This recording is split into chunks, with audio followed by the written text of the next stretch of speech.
Kanpai! Jazz hands! Welcome. Jazz hands. I'm not going to do jazz hands because I'm on push to talk. So, welcome one and all to episode 150. 150 Xeno. Look at this. 150 Xenos? 150 That would be really Xeno. And terrifying. we're going right back to our roots with a summer season review, because I think that's supposed to be our first episode, wasn't it? Shit, I think it was. I think we did do But I think it was full season. It might have been full. I don't remember. Either way. No, I think it was the half the season. I swear it was in August when we did it. I should have looked this up beforehand. Yes, we Never should. will. So, 150. This is the summer 2024 6-episode roundup, which we do halfway through the season to make sure that you guys are still getting the reviews on what's current and what's good, what might be worth watching for yourself, and what might be worth binging. You know, here are our thoughts. Before we get into it, though, there's a little bit of house cleaning, which is the usual YouTube nonsense. If you like, comment, subscribe, feed Nasuth. He genuinely loves eating comments. You know, general YouTube malarkey. We'll have links to everything we talk about in the description. So, for example, the Discords, the Patreons, the audio version. If you are listening to us in audio format, you can actually we have a version that goes out, so you can pop that into your feed and just listen to us. Please be sure, if you are listening, come on through and have a look at the memes, because you don't get to see those. They're visual medium. Yep, so, we slice them right out of the audio version. And they're funny as hell. Yes, they are. Indeed. We keep a archive of them for each week in the links below on our website, because Reddit loves to just make stuff vanish at a random point. And we even do up to 6 viewer memes that we don't get to see beforehand. We have a wonderful assistant that comes in and curates them for us to make sure that we react to your memes blind. I think there's nothing else really in terms of housekeeping to do. Let's get on with it. Yeah, let's get on with the reviews. We got a lot of shows, because Xeno picked up even more after dropping some. I dropped a load, though. I dropped so many. Right? I didn't drop any. I really probably should have. I dropped such a huge load, man. Yes. And I'm somehow keeping up with 10 still. What the heck? Are you? Yes. Yeah, he's got 7 on his end to review, and then 8, 9. 3 that you're sharing. 10. Yep. Nasuth is watching as well. Okay, so moving on to the main topic, we're going to be talking about the midway season review of how the shows are going. And just to start us off, to make it clear, we are not reviewing Failure Frame and the strongest magician in the Demon Lord's army was a human, mostly because I was reviewing them and I dropped them.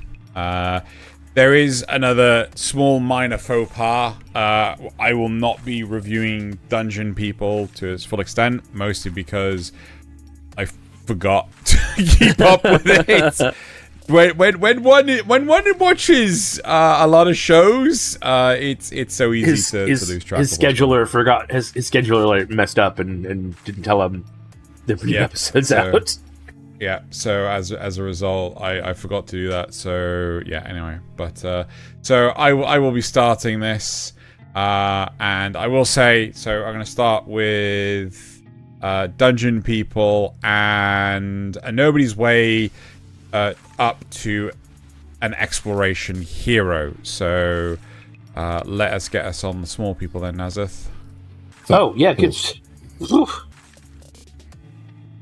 Right, so just to give a brief highlight, Dungeon People, I'm very much enjoying the show. It does seem to have some real thought-provoking stuff going on, where it's just a lot of what I wasn't expecting. I can't really give a full review of this, but I am gonna watch the whole thing to the end, and then by the full season review, I'll give a clear thing. So for this, I'm not going to give a review because I don't feel I can do it justice, so I'm going to abstain on that one.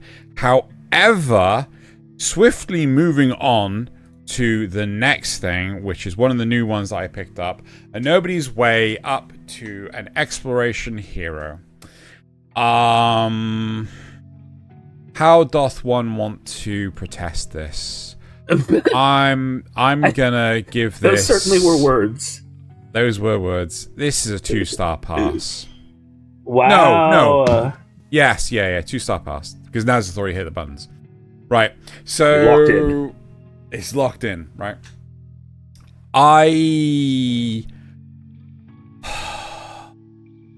So you picked this up, and now you're immediately dropping it. Well, so it's an interesting premise, right? The whole idea is that it's a modern-day Japan setting, except for, a society has built up around this dungeon that's formed in the land. So you have stereotypical Japanese high schools, a lot of Japanese culture, homes, suburbs, all that sort of malark. But then specific people will go down into the dungeon and will go adventuring and things like this. While you're in the dungeon, you have like a class that sort of unlocks and so on and so forth. It is quite interesting. The problem for me is that the animation is so rough on this that I got to a point where I was watching, I think, the 7th episode, and so many of the character poses were just full on, portrait cuts, and it's just like, it doesn't look right. It doesn't look good. You want a 3/4 shot at most. And the quality just degraded too much. Were you getting a lot of side mouth? Where the mouth is like on the side of the face? Yeah, it just didn't look good. So that's interesting because these screenshots look pretty good. Yeah, but this is the first 3 episodes, and this is quite clearly where they've put all the effort in. So I just couldn't get past it, and it's very slice of lifey with the whole, fantasy dungeon gaming exploration side of things intermixed with it, and I just couldn't get on with it. So I don't really have much more to say. Look how rough that is. Yeah. This is episode 1. That, yeah. Yeah. No, this is episode 1. It gets worse, right? So his hand is not grabbing that strap. Yeah. They're also not looking at each other in any way, shape, or form. Wow. Yeah. So anyway, right. So that's that. Premise is slice of lifey. Not really much more to say this. I've dropped this one. Right. Go on, Thaylien. All right. I am going to start basically at the top of my list with I Parry Everything. Let me guess. He parries everything. He does, but not just. Surprisingly. For a twist, he stops parrying everything. This is not really a change from last time. This is an acquired taste 3-star. Okay. I'm enjoying this. The main character is dense. He has no experience with people. He has no concept of what monsters are supposed to be because he has never actually been an adventurer. But he has trained his absolute butt off to get these absolutely base minor skills of his up to insane levels. Right? So he can parry literally everything. He can shadow step like a thief's stealth step to the point where he will lose, official trackers from the king's retinue, and his body strengthening from the brawling school gives him massive strength, and even his heal. He was so hungry when he was younger, living on his own, that he didn't accidentally check for one of the ingredients that was actually poisonous, But he ate it, and when he ate it, he poisoned himself and used his low heal enough times that he managed to heal himself. And it just leveled up from there until the fact he just started actually enjoying eating poisonous things because they actually tasted good to him because once the poison was negated by his ability. And all of these completely over the top and stupid things he's just done seem to come into play. So he's the kingdom is being invaded by another kingdom, and it's the people invading are from a kingdom that's very, very invested into sorcery and magic, and it is able to do things like disguise a monster and its controller to basically walk all the way to into the kingdom's capital and set them up to just unleash hell all on a given signal.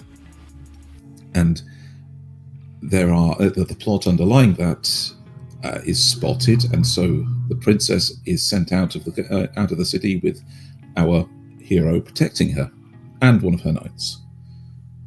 They catch one of these monsters in their controller out in the field, and it's a giant poisonous frog, which he faces off against and literally negates a poison that other healers simply cannot, because he's just practiced so much at it.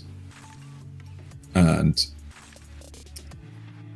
he defeats the monster solo because the knight that they send to protect the princess is doing only that and doesn't want to help him.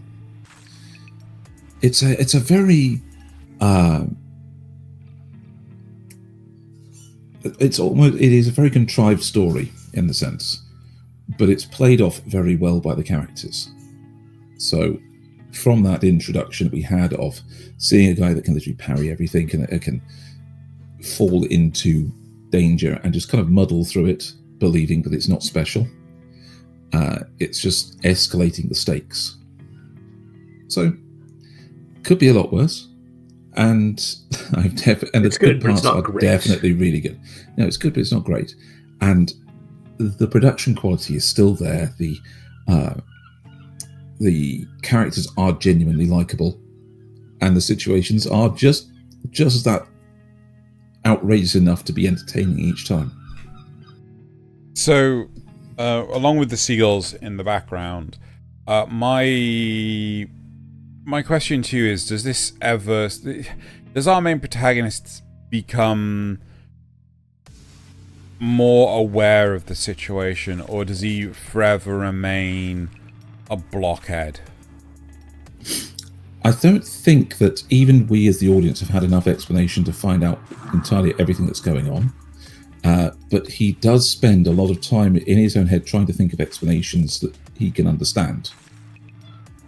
So, right, when he defeats this giant poisonous frog, for example, he thinks he actually for a little bit thinks that the person controlling it is like an enslaved child that's controlling it.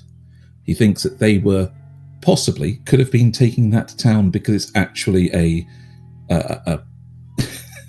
farm animal, and he's just accidentally killed a farm animal because maybe its meat is actually delicious or something like that. And he actually feels really bad because he thinks he's ruined this person's job until a little bit more explanation comes in. See, like, I do get and appreciate the animation quality of this show was top tier, but honestly, I struggle so hard with how stupid he is. Like, does he ever get over the idea that he's not bad just because he can only parry? I think, is it that level of, like, because I know that was one of your complaints before, was like he kept thinking, I just suck, but he could parry everything. No, it's not just that, but it's also like, Thaylien kind of addressed it already with the frog, because at one point in time, like, at the start of the show, he fights a minotaur, right? Right. And he just thinks it's a cow. Right. The fuck, right? Yeah. He has no background of this at all. He's just trying to make sense of it, and he doesn't even consider that something could be a high-level monster. So there is that still, pervading the whole thing.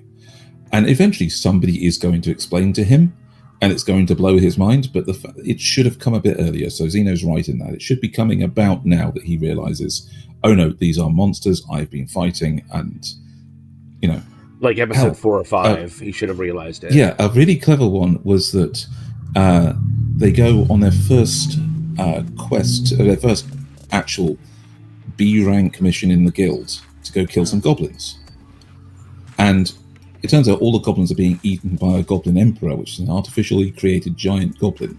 And because it fits all the descriptions that he's heard from the book of what a goblin is. It doesn't seem to matter that it's 12 feet tall and eating another goblin when they first find it. It's just a goblin. He just thinks it's a goblin. Yes, and he's there thinking, well, that was actually pretty tough. Maybe I should hold off on B rank quests for now because I don't think that I'm really up for them. I mean, see, this is part of the problem. So we know he's educated to some extent, right? Because he has been reading books. How the F does he not know what a Minotaur is, right? Fine. The explanation for that was that that's an A rank monster, and it shouldn't be where it is. So he doesn't believe it could be an A rank monster. That should be 5 levels down in the dungeon. Right, but then the next point is I think this is the problem though. He's not questioning anything. He is just making excuses for his assumptions. That's what's pissing me off the most. Yeah, I can see why that would be pissing you off. I'm finding it funny. Okay. Right, should we move on to the next one? Let's move on. Go on, Nasuth. Right, so since I've decided to stick with all my shows, even though they're kind of most of them are on the meh side. Let's go ahead and do Tasuuketsu, Fate of the Majority. Oh, you probably need to see what that looks like. Okay, I got it. Yeah, generic shonen protagonist boy at an angle. Cat, now is not the time to walk in front of my screen. Thank you. So this is much like Thaylien's show. This has not changed at all. This is still a nothing special 3-star. Okay, I've got to ask you guys, right? So, is the show improving at all to maintain this, or is it just a case, is it meeting expectations as the show progresses, or has nothing changed and you're just giving it the same thing? Because, for me, if nothing's changed, I would decrease it. No, I'd say that for me, because the stakes are escalating and more actual characters are being introduced, it's actually improving a little bit, but only at the pace you would expect. Okay. That seems fair. Yeah. No standard deviation, as it were. Yeah. It's exactly what you would expect from it. Okay, cool. So the character designs are identifiable enough. You can tell the characters apart. They don't all have super crazy hair or anything, but you can still basically tell them apart. That's nice. My notes are really short on this one because I do not have much to... Also, there are only 5 episodes right now. Page. There aren't actually 6 episodes out yet because it got delayed by the Olympics, but I can't imagine episode 6 is going to drastically change things that much. At least not in any way that you wouldn't expect. All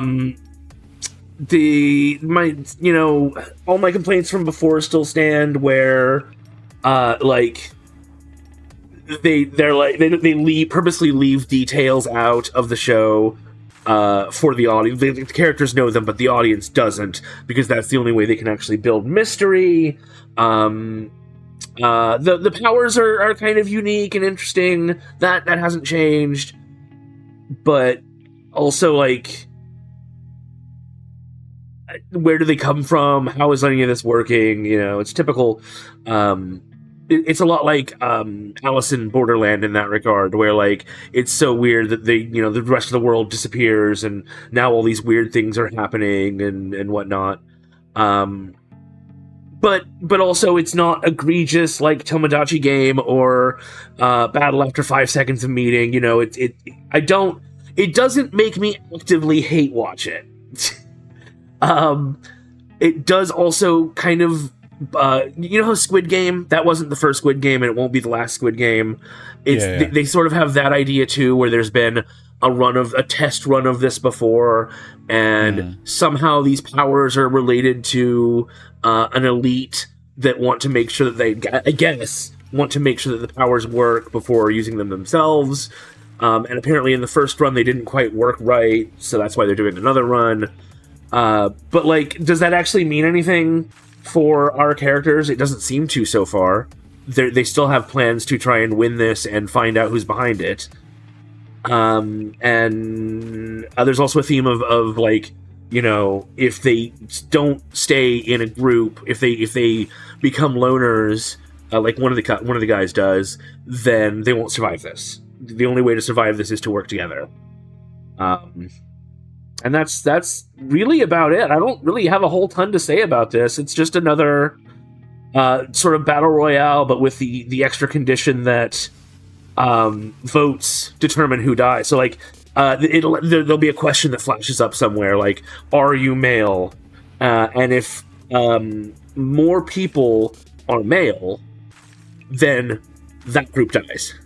So it's whoever wins, but with the most vote, or with the most whatever. Like, are you in Tokyo right now? And if the answer is no, and more people aren't in Tokyo, then they all die. That sort of thing.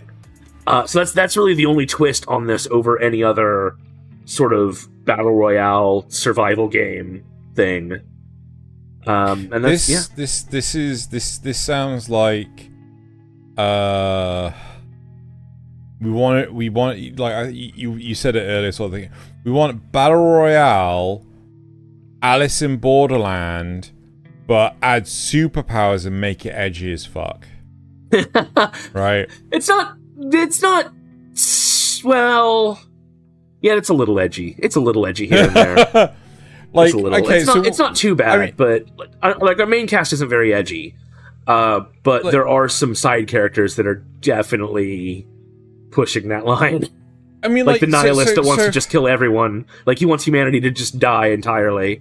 And it's like, you highlighted the fact that, like, you know, are you a male? And whoever is the majority, they're the ones you can see a question here. It doesn't. The subtitles aren't on it, but there's a question here that's like, I don't know what it says, but it's yes or no, or male or female, or you know, what have you. Sure, right, okay. Yeah. So, but what stops people from just putting in random fruit? Like, it doesn't. It does the tally. You don't answer. It does the tally automatically. So the only thing you can do is submit questions.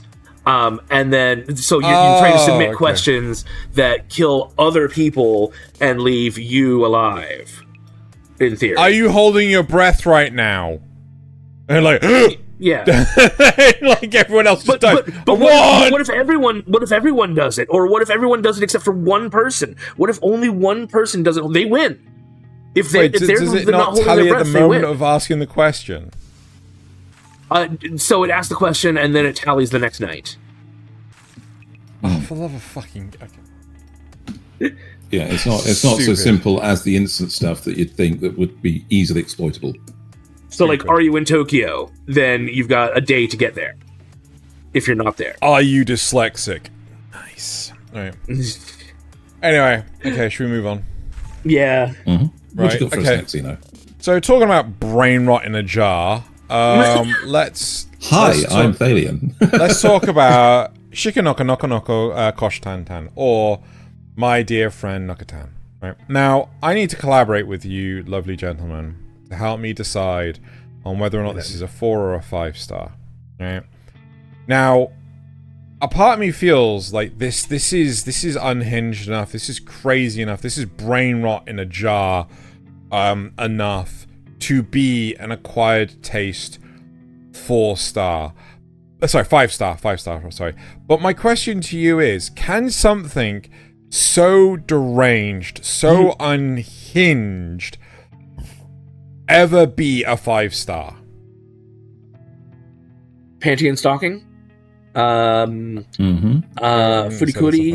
Excel Saga. Excel Saga. Yeah. Fuck off Excel Saga. That's in the bin. I would say it can. You're in the bin. If it is trying its best to be unhinged, and yet it is still coherent enough to watch, I think that's a 5-star. Okay, the other side of this is, right, so episodes 4, 5, 6 have been excellent. They've been so funny, right? But 2 and 3 aren't nearly as good. Do you think that should bring it down? Might knock it down. Yeah. Might, but at the same time, being an upward swing should gain points. You know what? That's fair. It's an acquired taste 5-star. Right. Awesome. My dear Nokotan is so brain rot. It is the quintessential definition of what happens when you get 1,000 TikTok viewers in a room. Will one of them write, my dear friend Nokotan? And the answer is yes. Right, one of them will at least write. I love the bastardization of that quote. That's great. I know it is funny. It is a very funny show. I love the constant abuse of animation style, where it will just on a dime rely heavily on the art direction from Fist of the North Star. Sorry. This show does feel like it is heavily inspired from Good Luck Girl or Binbao Gamiga. And it is just a comedic through and through. It is stupid. It is trying to be stupid, and it succeeds. There's parts where effectively Nokotan's antlers are growing out of control, and this just wouldn't happen in any form of reality. It is a purely surreal setting, and it works. It really, really works. So I very much enjoy the show. It is dumb fun. It keeps the laughs going. I don't know what more to add. Is there an actual, like... Now, I wouldn't say that Good Luck Girl has a super in-depth story, but it at least has a driving force behind the zaniness. Does this have a driving narrative force behind? So realistically, the driving force behind this is the fact that Nokotan has forced her dear friend Koshtan into running the Deer Club, right? And it is very funny in the sense that there's no legitimate reason as to why she is forced to do this. I mean, hell, like this is the start of the show entirely, and Koshtan is like, hold on, why does a girl who is seemingly part deer, why does she have antlers? Because antlers are for males, right? This is what Reddit picked up on, right? Before the show came out. The show even bloody addresses it, just going like, yeah, just don't think about it. Yeah. Just don't think about it. You know, it is a very, very funny show. But I would say it has less of a driving force than I just collapsed over that one single screenshot we just had. Yeah. It's just her hanging from the power lines by her antlers. Yeah, like I just that look on her face as her friend is walking off. It's like, I'm not. The first episode is very heavily laughs non-stop. Right, there are moments where this scene could be seen in a From Software boss fight, which people have made memes of, and it's absolutely hilarious. But 2 and 3 really die down before it picks up again at 4. So I really enjoy it. I'm going to keep watching it. Yeah. Nice. That's kind of good. It's almost like a good thing that it doesn't keep the same energy the whole time, because it might get grating if it did. Yeah. Right. Okay. Where are you going, Thaylien? I'm going with Isekai Suicide Squad. Now, this one has fallen. Is that a surprise? No, I kind of knew it would. So this one was last week was a nothing special 5-star. It's down to a 3-star. Last review. Yeah, nothing special 3-star. Yeah. 3-star. Correct. And the reason it loses this is because the fucking animation does a Goblin Slayer season 2 on us.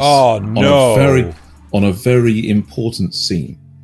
You had one job from the setup where they get thrown in jail again in another world for being outworlders and having these strange powers.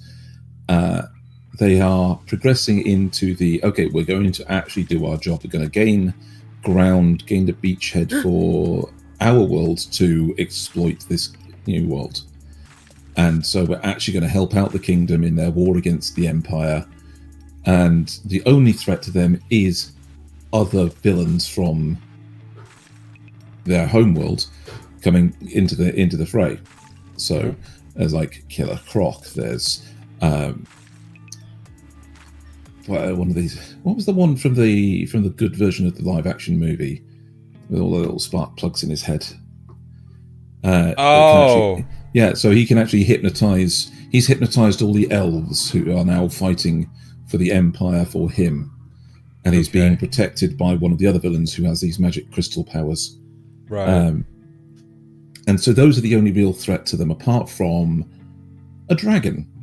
So they run out of bullets. They have to go and find the other helicopter that brought the original squad in with Rick Flag. And because he knows where it is, they march up this mountain, and there's a dragon building a nest on it.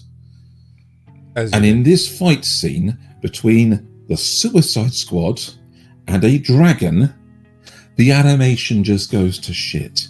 Really? We're not talking like off-model, the intense fight scene blur lines. No, we're talking like Harley Quinn trying to sprint across and away from fire breath and seeing a rock, and this rock has no occlusion. It's just literally a sketch of a rock that she's running towards it, and all the background is blurring from the motion, and she then vaults over it with the most awkward thing.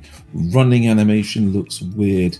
The choreography is all over the place, like where you see one of them hiding a cave in the foreground and the dragon's fireballs going past in the distance, and then when he takes a chance, he thinks he's going to move, there's a giant eye right in his face, and instead of actually running, reacting, it's like the animation starts him into that motion, and then they have to cut and show him in another fixed pose, like flying out the other side as if he's leapt out through a hole in the wall.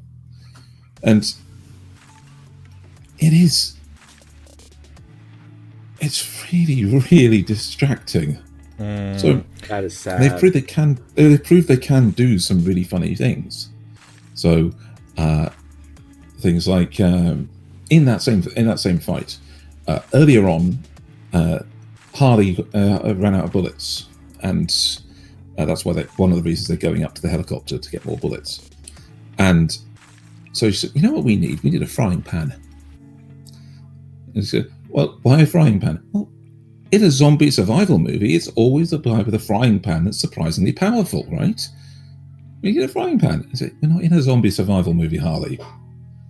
We're in another world." So, give it a try anyway. So they make a stop off back at the camp on their way, and why wouldn't it just their be allies are having a giant. Are funny. Yes, they're having a giant fry up from cooking, and they've got a magic frying pan that can grow in size to accommodate feasts. Oh, fuck. And Harley takes it with her and uses it in the dragon fight to hurl a fireball back at it. So it breathes fire. She leaps up, grows the frying pan to a large size, and flings a fireball back at it. It doesn't do anything, but it's funny because of it. The show sounds like it's a bit tone deaf. It doesn't know whether or not it wants to be serious or played for laughs, and that would really frustrate me in a massive way. That can work, but what's the old line? As long as it's done right. Yeah, it's because it's also the Suicide Squad style of violence as well. So the people that they left after having a nice fry up and a feast to defend the fort, they come back and there's an army of elves killing them at the behest of one of the other villains. and the only character that they've actually been able to get to know, they had arrived just in time to see him get his head chopped off. Like, oh, okay, fine. That's a real sudden. Hold on, I'm confused by this, because wasn't the whole point of this that Amanda Waller wanted to set up beachheads in this other world because they were invading, right? They were going to exploit its resources. Yeah, so why in America? Sorry, what was? How on earth are the other villains there then? They were a first attempt, and they have gone rogue, and are not getting their heads blown up, and we don't know why. Right. Okay, that's fine then. If it's just a simple case of they're in there, okay. We even get a point where, after we get back to the helicopter, Rick Flag even finds a radio and calls home and says, "I'm now helping Harley Quinn's group." And Waller says, "And the other group? They're helping the Empire side to then get rid of them." So, properly, just callous, eliminate them. So there's potential for it to be proper Suicide Squad, but there is just so much rubber banding in its quality in both story and animation. So why Warner Brothers, what the fuck are you thinking? Why can I don't know why Harley's group is still supporting what was it, Project X or whatever, basically the Suicide Squad. Really. They've gone rogue as well. No, they are supporting it because they get their heads blown up if they don't. So their heads get blown up, but the other guys don't seem to for some reason. Something feels really off about why. This. Yeah, something is off about it. The first group. Wait, isn't it over? Isn't getting there. Shouldn't you? It's technically over. But I watched 6 episodes. For the 6th episode, there's another 4 to go. Okay. Yeah. So I thought you would have watched the whole thing. Yeah. No. 6 episode review. Fair enough. So there's other shows have got more than 6 episodes out. I haven't watched more than 6 for this particular review, so that I can give the unbiased this stage of the season. Fair enough. Yeah, it's lost its quality substantially in some places, kept it in others, but doesn't surprise me. I'm not sure how this is going to go. Right, Nasuth, you ready? Right. Yeah, I am ready. So let's do Why Does Nobody Remember Me in This World? Which is other generic main character man with a sword on his back. Yeah. Whenever you describe that, Nasuth, it really doesn't narrow it down than finding the icon. Look for generic character! There's 70 of them! That's kind of the point. Anyway. Right, so this was a nothing special 3-star. I don't know about Thaylien, but this is kind of growing on me. Sort of the same way Ragnar Crimson did, like a cancer. But it is still growing on me. Tumors. So it's gone. It's what? Oh, tumors. It's not a tumor. No, come on. This is now a nothing special 4-star. It has gone up just the tiniest bit. Smidgen. Because I might have been wrong about the harem. For starters, I thought for sure that once they defeated Vanessa, the demon lady, she would instantly switch sides and become part of his harem. Now, that might still happen. Because I don't think she's actually... they keep making references to her coming back. So she may not be dead.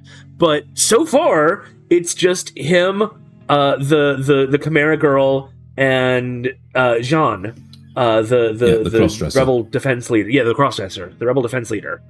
And that's it. And neither of them. I mean, the Angel Girl is probably in love with him, but he doesn't seem to reciprocate. And it may just be more that she's grateful he saved her, and she sees Sid in him, that sort of thing.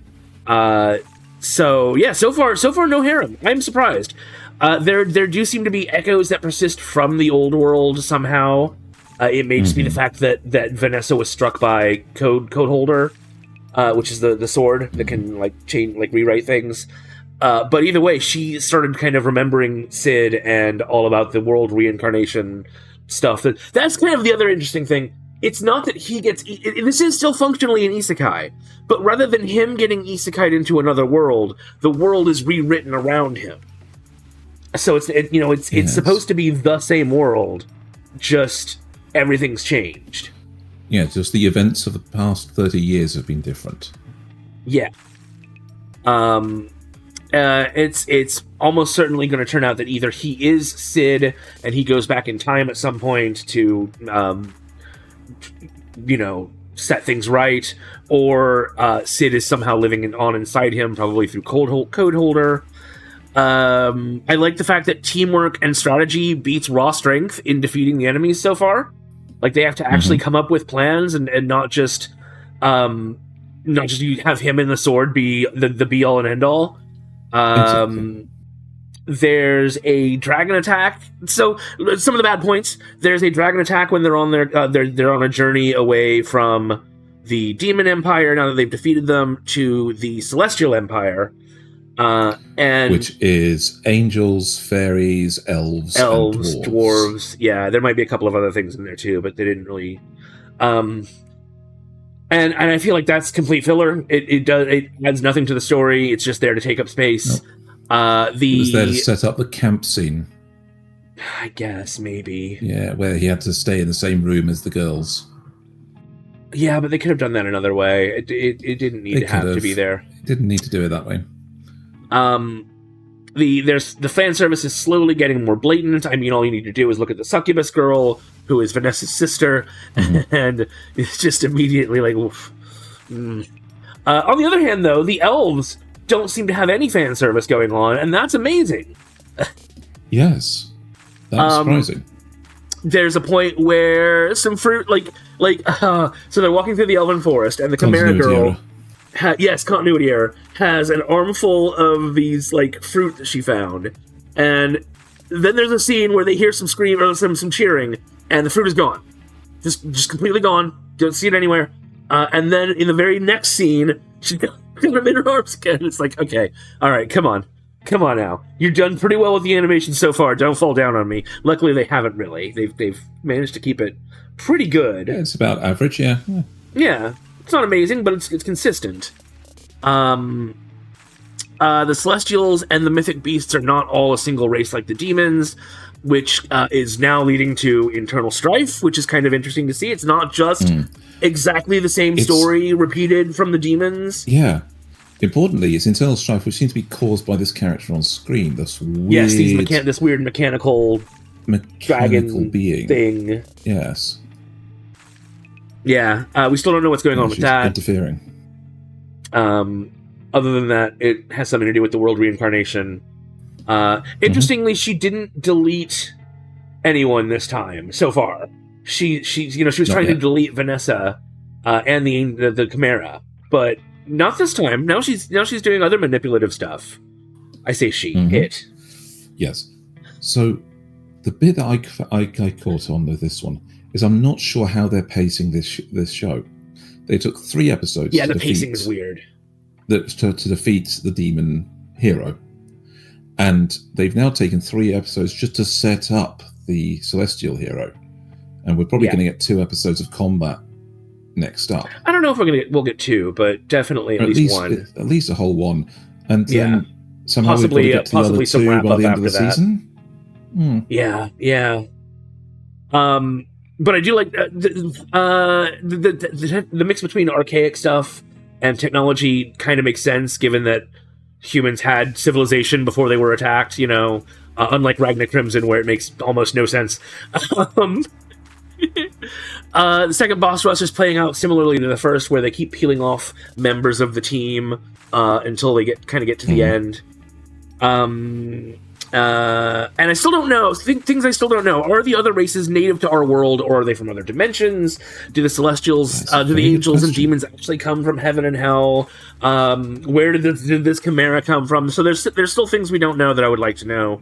But by and large, it's gotten a little bit better, and I'm enjoying it, surprisingly. That may just be Stockholm Syndrome, though.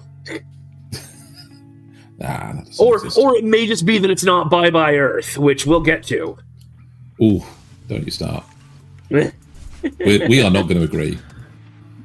Oh my god. Let's let Zeno bring us something else. Okay, cool.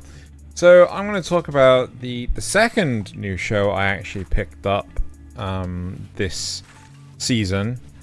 And I'm not 100% sure on the pronunciation of the name. I believe it to be Atri, My Dear Moments. But however, because Japanese, they can't pronounce two consonants in a row. They pronounce it Atari. So Atri. Yeah, pretty much. And this is a really interesting series. It's quite slice of life-ish. I would give this... I'm going to give this a 1-star must-watch. Wow. Yeah, it is actually really, really good. Is this our first must-watch of the season? No. The Elusive Samurai is, I promise you that. Right. Okay. Elusive Samurai is freaking amazing. Right. We'll get to that in a bit. So again, a tree, My Dear Moments. It's an interesting world setting. It appears to be very slice of life-ish, but in a decaying world. So if you're watching, you'll see how the window in the background here is blown out. There's plants growing inside the actual buildings. There's the lampshade is mold. Torn up. Exactly, everything is. And basically, it's not that the world is coming to an end, but the sea level is rising, and this island, this sort of coastal island of Japan, where loads of people used to live, has lost a lot of its land to the sea, right? And we are introduced to our main protagonist, who is actually missing a leg. He has a prosthetic leg, and it causes him a lot of issues and things like this. A lot of the time, we see him moving around relatively carefree, but we do also see him from time to time with a crutch, and he's clearly suffering from PTSD. So he is trying to find something of value at his grandmother's lab that's beneath the sea level. He lives on a boat and has a personal submarine. It's a tiny submarine, it's a one-person submarine. And he is basically trying to scavenge whatever he can find on the seafloor, right? Of the nearby land that has been reclaimed. Reclaimed by the ocean, specifically.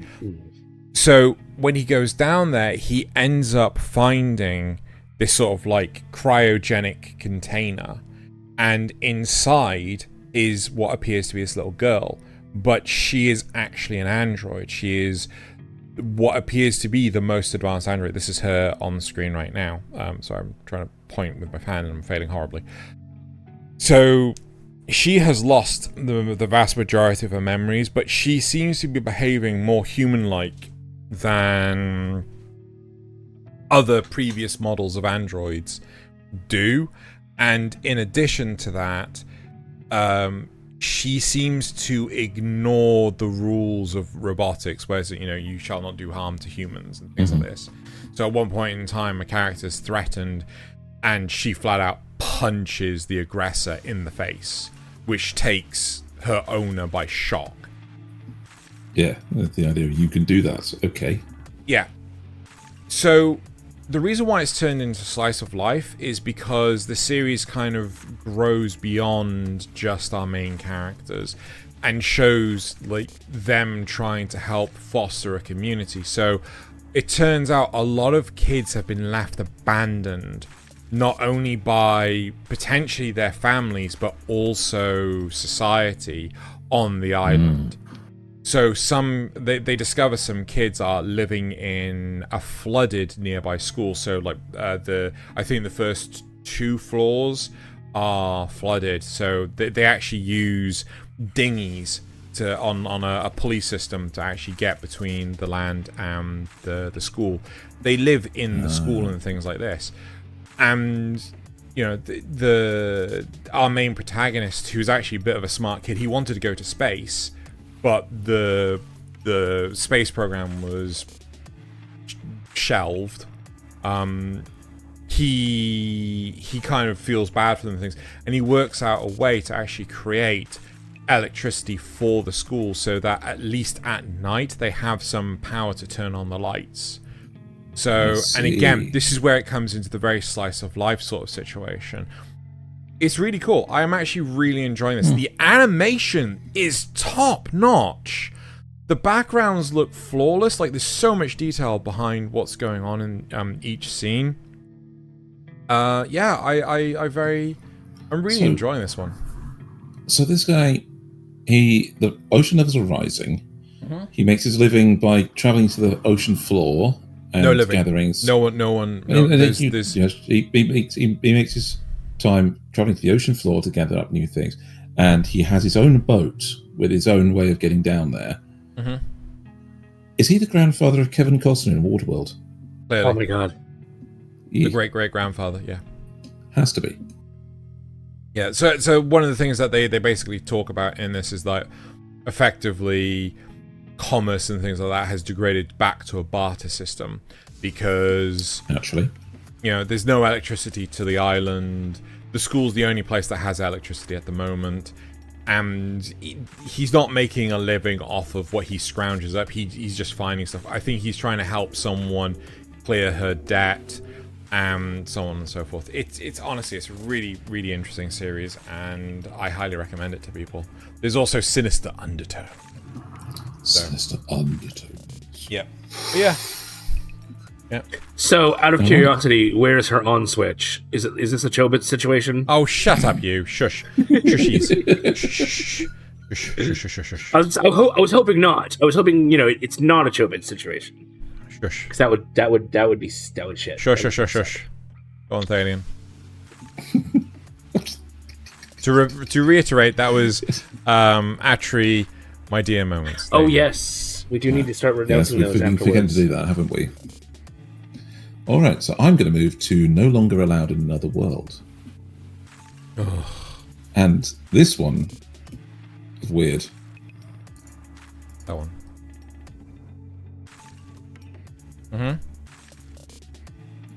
So this has gone up to an acquired taste 2-star from 1-star. Okay. Because they've actually now got a purpose. He's now here. There's now a reason and a plot behind this show. So, and it's getting more amusing as it goes. Basically, all the heroes were being multiple heroes were being summoned to this world to defeat the Demon King. Right? Our guy is summoned by Truck-kun, literally by a sentient truck that's designed to select heroes and bring them round to this world. And he doesn't appear to have a special power like all the others do. The other heroes have now defeated the Demon King and have decided that, actually, no, because we did this, we're now the rulers of this world, so we're going to divide it up and rule different bits of it together. Which is obviously not going well for the regular people of this world, having overpowered cheat skill heroes and all that. Yeah. Yes. So we see our man suddenly get fascinated by this one guy that's now come to this town to take over. He's a hero. He is obviously fallen. His ability is anything he pets actually becomes his pet, and so he actually turns the cat girl and the elf girl are following him, following our hero, into his pets as well, and then sicks them and the whole pack of wolves onto the town to threaten everybody and tear things down and force his way into being the ruler. And our aspiring author, is like, I must write this down, and makes his way with the help of the high priestess of this area to the church where that our fallen hero is making into his home base. And as the comedy remains that things like, right, if we head in now, then we're not going to be able to surprise him. Follow me. We're going to sneak around the back. And she gets on the ground. She's going to sneak across underneath one of the windows. And he just takes out a bottle of poison, because of course he has one, and drinks a bit, and then pushes the door open. So, of course, he's immediately spotted by the fallen hero, who sicks his wolves on him. And the priestess tries to protect him until he gets bitten by one of the wolves on the shoulder, and it poisons the wolf and kills it. And of course, this terrifies the lackeys of the fallen hero, sends them running, and the fallen hero tries to fight him off, and it even ends up stabbing him in the shoulder, and our guy says, "You still haven't told me your story." And we then see the backstory of this guy who was bullied as a child. He came all the way through, and he wanted to figure out his power in this new world, and eventually goes on the quest to defeat the Demon King. And he's now powerful. He's now in charge, and now he's decided to put that power over others. He's the bully, and the right, fantastic, a fallen hero. I shall call this story No, I can't call it that. Not good enough. I shall call it No Longer Allowed in This World. And suddenly, all the pages that he's just written swirl up like a magic circle and send the guy back to his original world. So his power is that he literally can send fallen heroes back to their original worlds. And that's where this is actually kicking off with the plot. So they're going to go around and send back fallen heroes using his power. The fun is that he doesn't know that that's his power, and he doesn't care. He's still looking for a place to die. They're still dragging him around in a coffin, and his only interest is finding the girl that he tried to commit suicide with in the first place, and committing suicide again with her properly. And it's great. They're introducing new characters. They've introduced backstories for most of them now, and there's more going on. And it's just getting funnier as it goes. I'm loving it. Interesting. Not gonna lie, I dropped this one. Well, you're a Philistine. No, I got really bored. Okay, fine. Yeah, I'm not sure it sounds up my alley either. Episode 3. Oh, okay, you dropped it at episode 3. Okay, fair enough. You dropped it at episode 3. Going through episode 6, it's been fantastic. Finding the fallen heroes and in the different areas, finding the backstory for the other characters, introducing new ones. It's been great. Mm-hmm. Mm-hmm. Mm-hmm. It doesn't sound bad. It doesn't sound bad, but it doesn't sound like for me either. Episode 6, he finds out that he has the ability to send No, episode 4. What the fuck did he do with that? Okay, fine, whatever. Go on, Nasuth, pick one. Right, let's do Shy. Season... Well, It's either Season 2 or Core 2. It's technically Core 2, but it's been like most of a year since the first Core was released. Yeah. It's like when Mushoku Tensei Part 2 first came out and everyone was like, oh, it's Season 2. No, it's not. Right, so this was an acquired taste 4-star. It has, because it had taken, it was meandering around and stuff like that. It has stopped the meandering quite as much, so it has gone back up to an acquired taste 5-star. This is I'm really happy with the direction it started going. Finally, after the first 3 episodes, we're just like kind of spinning around, doing not a whole lot.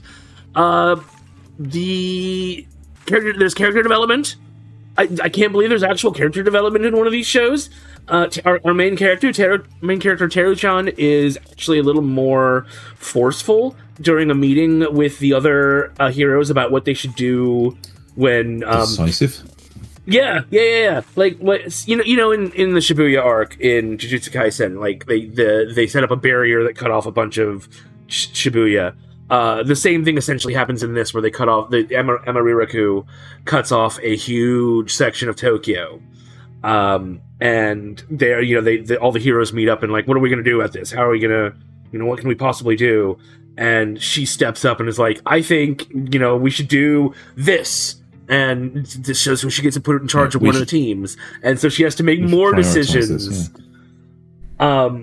And it's clear that inside she's still the same person. She's still like, oh my god, I'm freaking out. But outwardly, she has learned to contain it and actually sort of do what needs to be done, and that's good to see. Never tell a dragon that loving cute things makes him girly, but feel free to call him cute.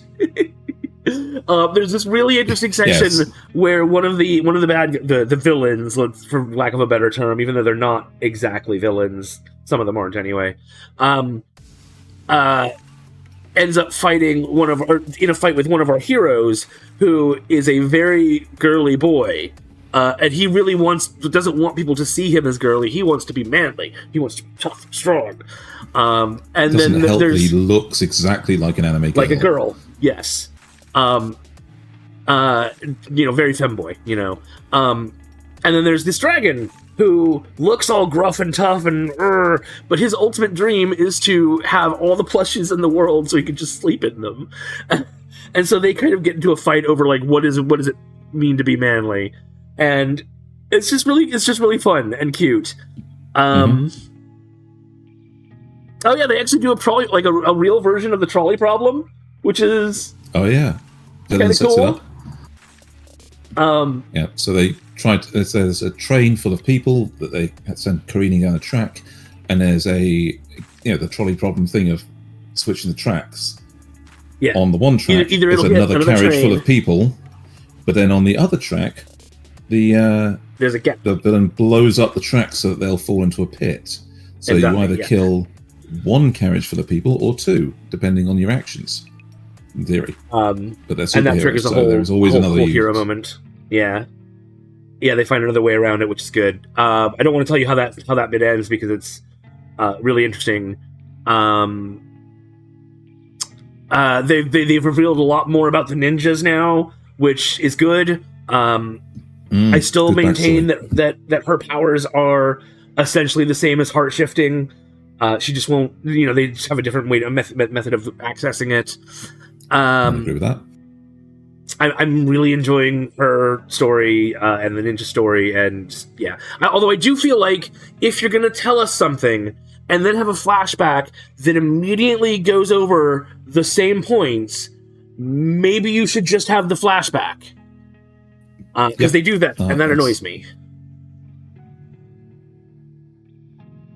What were we going to say, Thaylien? That's I would again agree with that. That's a good point for that. And there's another one where each hero gets kind of peeled away to face a problem that is unique to them, strangely enough. But the enemies it also kind of points out how the enemies may actually be redeemable. It kind of feels like they're just lost children who don't know any better. And if you take that in context with the first core, where they took an actual adult and turned her into a child that was just lost and needed that as well, that shows that there is actually something rather sinister going on with the way this villain wants to approach their goal. We're not sure, are we? No, we do know. What is his name? Stigma. Yeah, Stigma definitely has. I don't know if Stigma is redeemable, but a lot of these other characters. Although, given this show's nature, I imagine that they are going to try and redeem him in the end. The power of Teru's heart will just be too much for him. And also, I really like how the credits of every episode highlights a different hero. Like they're like every credit sequence is different, has a different song, highlights a different hero. I'm really loving that. Did you also appreciate the interaction between the British hero, the American hero, and the Russian hero? Oh God, yes, where he puts the cigarette out in the vodka. So this guy that's on screen here is Century. He's like super strong. He's an American hero, and he's dealing with the British hero, who's the guy that doesn't actually feel emotions properly. Superstar. And he's smoking, and on the other side is Spirit, who's drinking vodka, and so Century takes both away from them and chastises them for actually doing that. But the second that Spirit tries to reach for the vodka again, he just casually, without even looking at it, drops the cigarette in the vodka, and you just see the utter despair on Spirit's face. He just goes, why? It's brilliant. That's proper character stuff. I love it. Yep. So as both a superhero show and a magical girl show, this is turning out really good. I'm enjoying it so far. Again, other than the little bump in the road when part 2 started, it's been. I mean, I don't mind slow moments, but it just felt a little not the too start slow. Of a season. Not the start of a second core, especially. Yeah, that's a good point. Alrighty. So I've taken way too long on that. Right. I am going to move on to 2.5D Dimensional Seduction. If memory serves, because I looked it up just now, I gave this an Acquired Taste 3-star. I'm giving this an Acquired Taste 1-star, so it's actually dropped. Ooh. So, there's nothing overtly wrong with the show, but it just doesn't do anything, right? The whole premise of the show being sort of like a will they, won't they, harem slice of life, very much in the same ilk of that of Love Hina. It just like... What are we looking at on screen at the moment? Manga pages. It just feels like... Manga pages. It just feels like there's... It doesn't develop the show in the slightest. It starts to, by the end of episode 2, sorry, not episode 2, episode 6, it starts like, oh, he's gonna lose the manga club, and it's like, yeah, okay, I'm gonna keep watching it, but at the same time, it doesn't feel like it's trying to do anything. It doesn't feel like that narrative is doing anything but introduce needless drama. And though I get it, if your society, like, you know, in university, if your club is too underpopulated, you know, you have to give up resources so other clubs can gain those resources. Sure, but when you... I mean, hell, I don't even know how this guy actually set up this club to begin with, because there's only him in it, right? It's. I mean, if you had any dealings with clubs at university, you know, you have to recruit, and if you don't have enough people, you are forcibly disbanded. So there's no hints of there being any other members besides him since its founding. No, I think there was at least one other member when it was founded, but they left last academic year. But at the start of this academic year, why wasn't his club shut down, considering it was just him? Right? A little bit of a personal story. When I was at university, we had a trading card game society that I actually A, helped found, and B, helped run. But then when the president was leaving, someone else took the mantle. So yeah, I'll do it. When he found out he had to book a table at the society fair to try and drive up numbers and things, he was like, nah, I can't bother with that. And he just shut down the whole society. So when you know, old people turned up, it's like, oh, where's the society? No, he closed it. He just killed it. He didn't want to run it. So it is what it is. So it's really weird to me to think that this guy has just like, sort of like slipped through the cracks has this room with all this anime merch and memorabilia in it, and like, how has no one noticed? Because this is Japan. Bit of a personal story. I wasn't at university. So. Is that all that? Okay, cool. Yeah, that's it. But yeah, so realistically, nothing's really evolved. Nothing's really improved. The will they, won't they situation of our two main characters is still there. Nothing really more to say to this. So I'm still watching it, but I wouldn't be surprised if the review gets worse by the end of the season. Fair point. Right. Thaylien. Okay, I'm going to go with plus-sized elf. Hang on, where's my notes? And this is an acquired taste 1 star, and that's up from last time of Nothing Special 3. And we're going to also tack on still with the note of the I can't believe it's not hentai. Because this version I'm watching is definitely the uncensored version. And there is plenty of oversized titty out because of it. Thaylien's not complaining. But this continues to be a really wholesome show. This is a show that's dedicated to the idea that you can be happy being yourself, but also something that will help you feel better about yourself if you're down is different changes to your lifestyle. So this can be sticking with exercises when you didn't before. This can be taking specific changes to your diet to help with things, cutting out a few of the snacks that you might be really enjoying but definitely don't need in your life. This can be simple things like performing an arm massage on yourself to help blood flow if you're constantly working on a certain thing, or even just not exposing yourself to as much sunlight because you might be picking up things that you didn't mean to from too much sun exposure. It's all about self-care. It's all about trying to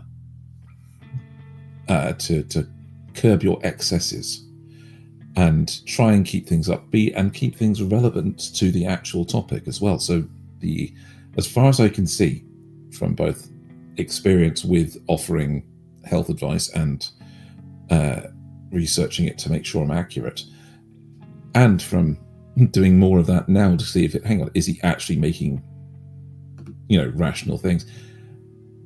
All of the advice he gives is genuinely what is recommended at the moment for helping with those situations.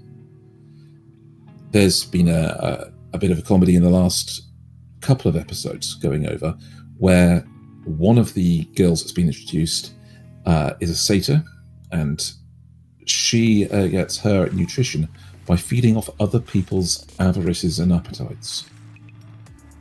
And so she has been literally hypnotizing him when he goes to sleep so that he will sleep eat. And so he's been getting fat.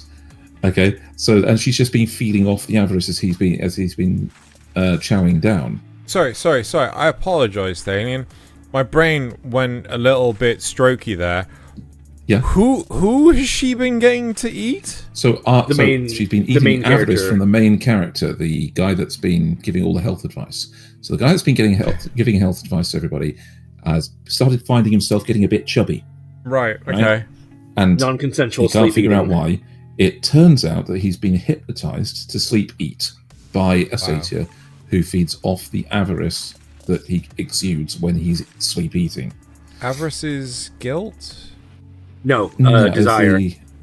Desires, yes. Like greed sort of thing. Like greed, gluttony, yes. Yeah. Exactly. The desire to have things that you don't need. Uh-huh. And so the girls decide that they'll do a few shifts, like staying in his place to prevent her from coming back. And there's even like a showdown scene where the two elves face off against the satyr with bow and magic to try and chase her off and make sure she can't feed on him.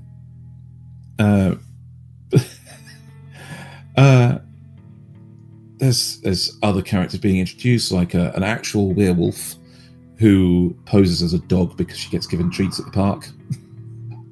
And it's gotten really tubby because of it, and is accidentally discovered because he's one of those people that really likes giving dogs cuddles, and he cuddles too much and she transforms back into a human while he's got like his hands scratching her ears, that kind of thing. And wait, hang on, why am I cuddling a person? Like she can't control it because it feels too nice. Kind of. But it's even funnier because once she starts taking instructions from him on exercises that she can do, she kind of recognizes him as part of the pack, and so he can actually tell her to sit and she'll sit. Oh my god. Yes. So it's wholesome, it's amusing, it's got copious amounts of titty out depending on the episode, and it's actually incorporating all the new characters really well, as when they go for a jog in the winter. So is it still introducing new characters even up to episode 6? Oh yeah. It seems to be at least 1 or 2 every episode. So it's eventually going to have a whole exercise squad going on, especially if the credits are to be believed. I don't know about that. They can't have all the same problems. It's addressing multiple people's problems. Yeah, fair. Thing. So yeah, this one's gone up. It's getting better, I feel, and I'm really enjoying it.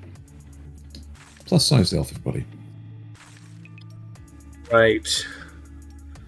Time to make Xeno angry with my review of Nier Automata. And why is Xeno going to be angry? Because honestly, this is just a 3-star acquired taste at this point. And yeah, you feel betrayed, don't you? Now, see, I binged. What? Well, I might have given it a 4-star. Oh, really? I thought you would have given it a must-watch. No, because I don't think this would appeal to a lot of people. So yeah, well, yeah. I binged the entire series. I binged. Yeah, because I stopped watching it around. I stopped watching it originally because of all the production problems. And I just never went back and finished it. So I was like, screw it, it's all in English now. Well, the first half's in English now. Just go watch it now. Man, I loved the first half. That whole thing was great. And then for some reason, the second half has really bothered me up until a certain point. And I think it's because... Do we need spoilers? For the game or for the show? Yeah. Well, I haven't played the game. I don't know what the game actually has going on in it, because Xeno's played it, but I never really paid attention to him playing it. I've played it a lot. Yeah, we probably do need spoilers. So...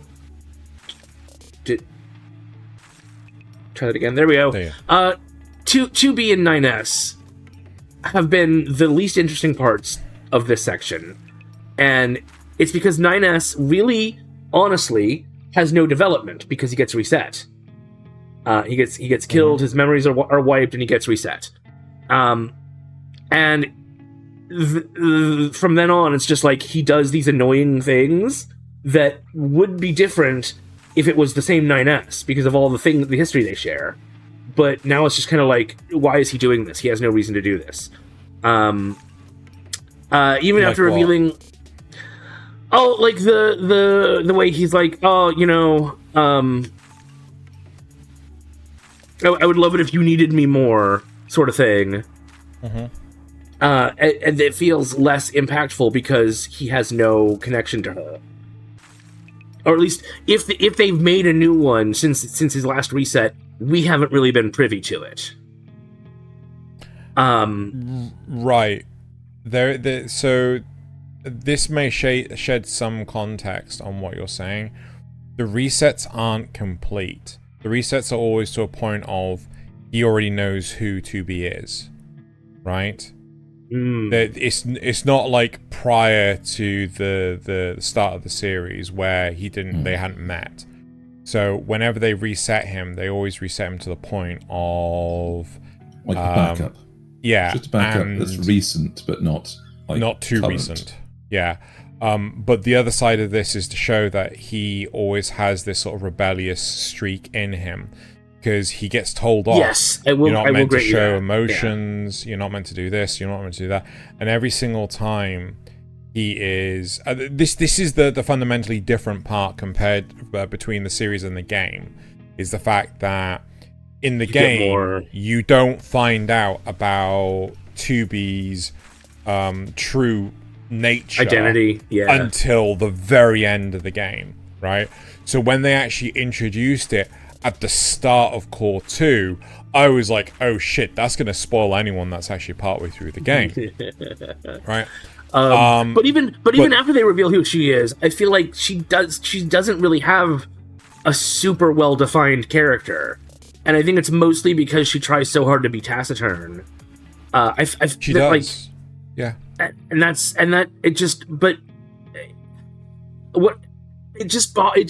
doesn't make for a very compelling story to watch to me. I will grant you that. Don't get me wrong. I will 100% grant you that. I think if this is a game and you had more time with them and more missions and more other things that they don't show in the show, side quests, it might make a difference. But also the idea is that through 2B you are living vicariously through her experiences. But because everything around them is great. Yeah, because this is an anime and things, you can't experience that. I'm interested to hear what you have to say about the latter part of Core 2. Yes, so what I wanted was more exploration of the machines, transforming and learning 2B and A2. 2B and 9S. I don't know why I put A2 there. 2B and 9S learning that they should embrace their human emotions and disobey Yorha.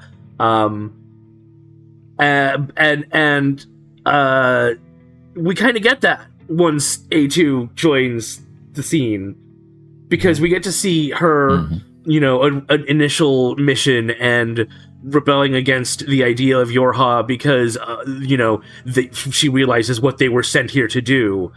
And man, it completely changes it. Everything is so much better now. I'm just, like, but that first 3 episodes dragged so hard for me. For 3 or 4, whatever it was. Yeah, I kind of feel that a large part of this is they shouldn't have done that spoiler in terms of 2B's true nature. Right? Maybe, yeah. I feel like it would have been better served. Maybe the odd hint here and there, like scattered out. But I could also see from an audience perspective where, like, oh shit, I never paid attention to any of those things, and I just disregarded them as just like random shit that. But that would make a rewatch even better. Of course. Yes. But to me, when I played the game and the events between 2B and A2 happened, I was just like, holy shit. This like, I feel this through my core, right? These events are just so cool and everything. I am excited to see where the narrative is going to go towards the end, because they've changed a lot between the anime and the game and the anime. So while we've got the spoilers up, what other twists have you seen, Nasuth, that actually surprised you? I don't think there have really been any other twists. Mm-hmm. It's all been the character-driven stuff. Okay, I really want to see how this. I guess there's the hacking of the bunker, but that was kind of a twist that they destroyed that. Most of the twists come in the first half of the series, though. Yeah, I mean, it is really interesting how they have changed a lot of the narrative. The core narrative is still functionally the same. I'm pretty sure in the game, the bunker wasn't destroyed, was it? I don't know. I don't remember the game. You're talking to Thaylien. It was, yes. It was. Okay, it was destroyed. Yeah. Well, it's hacked and then destroyed. Okay. Yeah. But I'm pretty sure the commander was just full-blown hacked. Like, she wasn't working with you to destroy the bunk or to get out. And yeah, that was kind of weird. Like, how did everyone else succumb almost immediately, but she was able to hold off like that?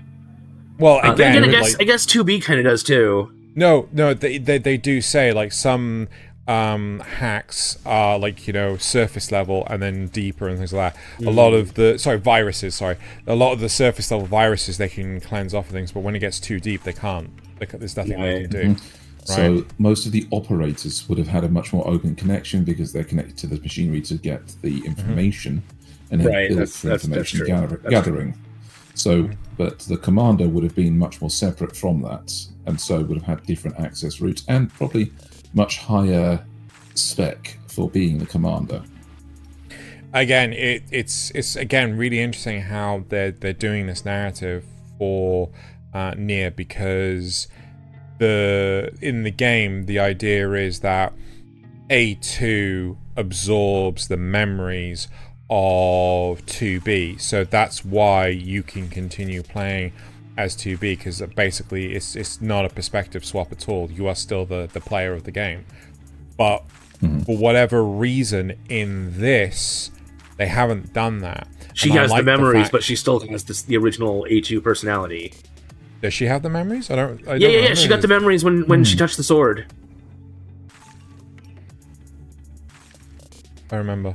But again, I like seeing the whole dynamic between A2 and Pascal's village of pacifist machine life forms, because like it kind of was just hand waved, like, oh, she's okay with them. It's like, why would she be okay with them? I don't so anyway, we may have spent too much time on no, I respect your review of it. Get rid of them spoilers. Yeah. You know, so I may have given it like a 4-star, but that's not too bad then. So that's Nier Automata 1.1a. So, what you got for us next? Good question. I don't have many left, so I'm gonna jump to one that has surprised me entirely this season, which is VTuber Legend. No, it's VTuber Legend. Oh my god. Right, okay. So this has gone from acquired taste 1-star to a must-watch 1-star. I don't believe you. Right? Now, I do not think this is going to be up Nasuth's alley, because Nasuth does not like slice of life stuff. No. You do like fun things, right? But you don't like slice of life things, right? VTuber Legend is a very interesting telling of what it's like to be a Twitch streamer, right? The fact that they have getting over it on the screen. They actually have references to OBS Studio. They have references to Getting Over It with Benny Foddy, an actual video game. They use Live 2D to do the Live 2D VTuber stuff, right? They do a lot of this stuff, and they do a lot of collabs. They do a lot of they talk about the idolization of characters. They talk about the weird, quirky aspects of some of these characters and things like this. This is not by any means going to be for everyone, but I'm impressed with the quality of animation. Even though it looks a bit rough, it maintains it well, right? So it's stylistic rather than actually it's stylistic. Yeah, it's not like low budget. It's stylistic. How you have such a diverse range of characters.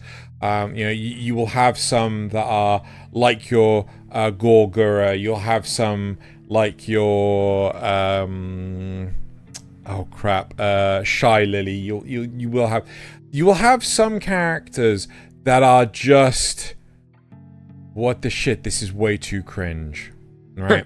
And they have the whole generational thing. I don't think they've had a graduation yet. And for anyone that doesn't know, in the VTuber sphere, a graduation is where the character basically goes away permanently. And the character is effectively retired and can never see the light of day again. So the agency can't use their likeness at all, and the actor or the idol that was behind the character can never play that character again. So literally, they can play a different character though if they want. I assume it depends on the contract. Depending on the contract, yes. Yeah. So again, there's another side of this where she's trying not to be drunk all the time. There's a side of this where she's trying to drink in moderation. There's a lot behind the character. The comedy is quite strong.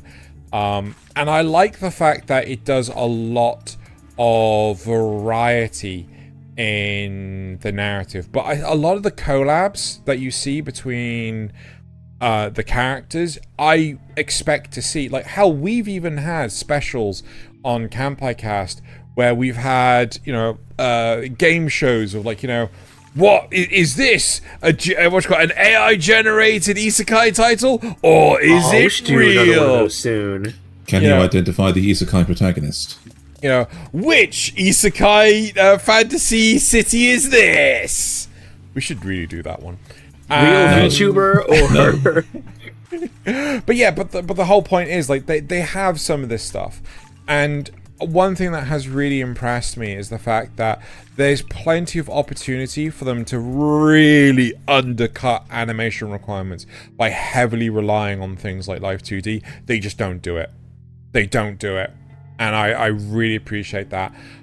Again, my biggest complaint is the fact that the Live 2D character and the in-person personality, the behind-the-scenes personality, they look identical. So if the Live 2D character has a princess dress, so does the personality behind it. And that is just like... But it's probably made to make sure that people watching can see who the relevant characters are at a glance, but add easier. Yeah, that's the only thing that I can think of. But to me, it's just like, I don't know. Maybe it would work with having the original. Maybe it wouldn't work. What would be kind of neat is if you saw them as their normal selves, but then when they went out in public, they shifted because of like the way the public perceives. Something like that. Or maybe the other way around. But that's the important thing is, like, while they're in public, the nobody knows them. Should remain there. And that's the important thing, that to me it feels like that anonymity is obscured. But I'm really enjoying this series. There's plenty of moments that have actually had me creasing myself laughing. There are plenty of moments where I'm like, oh god, that's just like, oh, this is horrible. Like, I wouldn't want to be in that situation. But again, it's making me engage with it. So much like where you have shows, again, I love to throw this one under the bus, Game of Thrones, where you had Joffrey Lannister as one of the most hated characters, and thus the actor quit. Acting at all. I really felt that burning hatred for the character, not the actor. And that way, like, when I think to myself of this, when I see the cringe moments, I am actually thinking to myself, wow, that's really cringe. I'm able to I'm really able to feel it. Anyway, right, that's enough of me blabbering. So I think I just learned a new Britishism. Creasing yourself laughing. Is that like doubled over laughing? Like Yeah. Okay. Yeah. A new Britishism. Creasing yourself. Yeah. Unlocked. Nice. So that was VTuber Legend, and I am going to move on to Quality Assurance in Another World. I'm so interested to hear what you say about this. This one has gone up. It was an Acquired Taste 2-star. It's now an Acquired Taste 4-star. Interesting. Yes, because in this world, I have been impressed that they've actually introduced real video game elements and exploited them well. Okay, so the whole key thing about this show is that they have moved on from this game that they're in, they're trapped in the same way that they were seem to be trapped in Sword Art Online, except with they're not sure what happens if you die in the game. Our main character has been tasked with getting rid or dealing with all of these other debuggers that have just gone rogue, and hopefully fixing the game by getting rid of them. And the game itself appears to be something I've read in a couple of fictions, but not actually seen explored in anime, where there appears to be an actual AI, proper artificial intelligence, governing the whole game. And so it's creating NPCs as unique and, kind of soft AI creations that if they die, they stop existing. They don't respawn. Right? Whoa, is that true though? Because of the first episode. In that first episode, he did say he'd tried this quest again and again. Yeah. Right? But I'm not sure how they're addressing that with unique NPCs. Okay. The ones maybe that each time they were quest different characters. So there is the village itself was full of generated NPCs. We're talking about like quest givers and things, because they actually address it. They find a village. They're seeking a nice place to stop over and hide, and everyone's T-posing and hovering off the ground. That was the end of 3, wasn't it? Yes. So in exploring that, they find that everyone is doing that. It's bugged. They catalog it. They go around the village and double check it, reproduce it multiple times to make sure that it's all of the NPCs and everything. And they even have there's a traveling merchant visiting who has his animations, so they can reproduce the bug on all of the actual villagers consistently. They report it, and the next day it's fixed. Everyone's acting normal. They even do the brilliant thing of they show a woman who's obviously picking up a bucket of water, but because she's T-posing, the bucket just floats up into the air. The animation still plays, but so yeah, the action still plays. The animation for the bucket still plays. Yes. So, and they find somebody. They spot somebody walking through the village as if he's T-posing, and then he realizes that everybody else is not anymore. And kind of goes, "Oh shit!" And he goes invisible and hides. So they track him down to a hut with a quest giver. It's a NPC that evaluates stories. She wants to hear stories of heroes. And this guy that's hiding in her house is also a debugger who has given up his debug slate to get away from the villains we saw in the first 3 episodes. He's left them his plate, he wants to be left alone, and all he's doing is like drawing manga for this quest giver so that she can appreciate the story.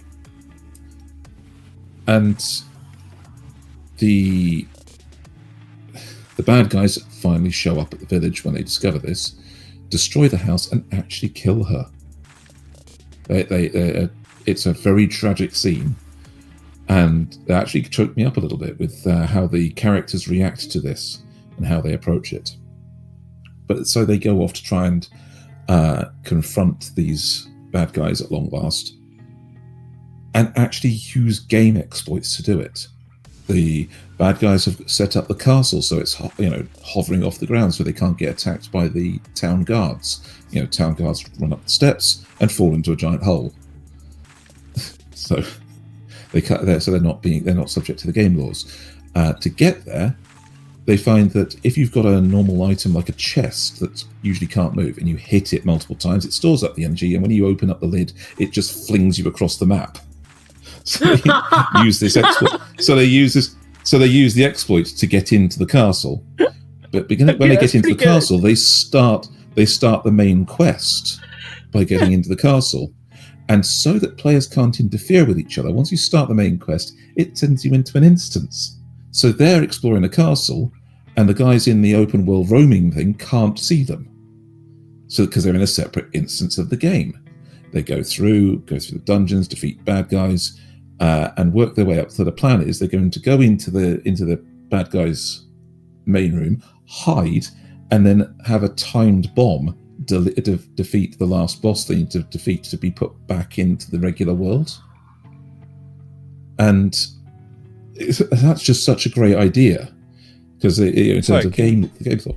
Can you explain that again? They got a timed bomb. Sorry, say again. So there's a boss that if they defeat it, they get put back into the regular game thing because that's their quest done. Yeah, they get put back into the open world. It merges them back into the open world instance where they can meet other players. Mm-hmm. So they set up a time-delayed bomb in the boss room so that it will go off in like 2 hours. Mm-hmm. And they sneak up through the castle to the room of the bad guys and hide in a large cupboard or chest before the 2 hours are up. So that when the bomb goes off, kills the boss, their instant merges back into the main open world. They're in a nice hiding place. And they're in a hiding place in the bad guys' room so they can spring out and attack them. And attack. Yes. But as they do that, the bad guys have got some internal strife, and so the leader is literally stabbed in front of them at the end of episode 6. So they like peek out, and they're all like Julius Caesaring their leader. So we leave it on this thing of having used all these game exploits to get round, and oh, great one. They're in a room where there's a whole load of enemies that shouldn't technically be there, are trying to attack them. And so they get out of it by this guy forcing more of them to spawn. He smashes the pots that spawn them until the game lags. And because everyone's moving slowly, in the bits where they can move, they can dodge around the bad guys. Wait, because what? the bad guys, what? Yeah. So basically, they use the game starts slowing down because their brains are still working at the same speed. Sorry, right? Define the bad guys. Are we talking about other players, or are we talking about no, just general NPC bad guys. Right. Okay. Right? So they're like, if you've seen Shadow of the Erd Tree, the men that live in pots. Right. Yeah. Yeah. So there's these bad guys being grown in pots, and some of them spawn and chase them. To get away from them, he smashes all the rest of the pots. Lags the game, and so even though everybody's moving the same slow speed and stuttering, because their brains aren't slowing down, just the game is, they can dodge in between the stutters. Right. Okay. And they can get out. It's. I mean, it's well played. Don't get me wrong, right? I feel like so many of these narrative devices work they're really clever. It sounds clever, together. yeah. But I'm not sure I would enjoy watching it anyway. The problem I have is the fact that I'm too close to this, right? Like, I'm a developer. I've played way too many video games, and I can tell you none of these exploits would fucking work. Right? I don't know. Like, that chest one sounds about right. No, that chest one exists only because of Breath of the Wild and Tears of the Kingdom, right? Which is an actual in-game feature, right? What you call it? No, but this isn't a feature that's in. This was they describe it as chests are technically a fixed object, and by hitting them enough times, damaging them enough times, they store that damage and react to it all at once. Right. Which is similar to the time stop thing in Breath of the Wild, but only works because it's a chest, and only works because the chest opens its lid. If it was another object, it wouldn't do it. My only problem with this is the fact that, I've said it before, the guy that falls out of the world and, he's falling forever, that wouldn't happen. Right? There's that has happened to me in Warframe before. No, there's a world box, right? There's a world box. Hit you the bottom of the box. And you may respawn at the top. Yes. Right? But you wouldn't just keep falling down. No, I respawned underneath the world and started falling again. And I got caught in a loop. Similar to the trap that one of the other player characters is trapped in, where they have invincibility turned on, but they fall into a death trap. So it respawns them above it, and they fall again, and fall again, and fall again. Here's another point, though. Like, why isn't there, I'm going to write a bug report. My friend is stuck doing this thing. Submit the bug report. Okay, we've teleported them over there now. But those ones aren't fixed for some reason. He said for some reason. But again, it's another side of it is to me it's really jarring the fact that he submitted the bug report for the T-posing NPCs. Don't get me wrong, yes. I love the NPC that evaluates stories. I absolutely love that character, right? But we fixed the T-posing NPCs. Did you restart the game? How did you execute this code? I don't understand. This is the future where they've got AI, so it's live hot fixes, hot drops. Yeah. But so a live hot fix wouldn't a living AI. So that's the thing. I think specifically the reason that they can't fix the player characters is because they're using debug mode. So the one had debug mode, player complete invincibility on. Okay, turn the off other had debug mode. Yeah, but can you? If you've got a literal function that overrides the game commands, that's a good question. Right? This is the problem I have. I think the point Thaylien was trying to get across earlier is that potentially the people that they're submitting the bug requests to may have a reason for not shit fixing some of them. It just feels so off to me. We're not privy to. I mean, if you had people. If you had people that were there for QA and they quality assurance for anyone that didn't understand that. If you had people there for quality assurance and they weren't doing their job, I know people that are lead QA in various different companies. They tell me about people like this, and do you know what the first thing they do is? Fire them. They fire them. Yeah. They just let them go. So there must be some difference between the player characters and the NPCs. So or the rest of the world. Something feels really off to me. The fact that it's Maybe been a year and they've. Yeah, exactly. Maybe that's maybe the AI is actually doing this for experimentation purposes. Let's move on from quality assurance in another world, because Xeno's just going to get more frustrated. Xeno is going to get more frustrated. Go on, Nasuth. Let's move on to Bye Bye Earth. So now it's time to piss off Thaylien, I guess. Yay! So this was a Nothing Special 2. It is now a Nothing Special 0. This is verging on. Is it a pass? Is it a pass? Wait, why are you? What? No, why are you? Why are you showing? Oh shit! Sorry. That's how to become ordinary. Which one's Bye Bye Earth? Oh, that one. Sorry, my bad.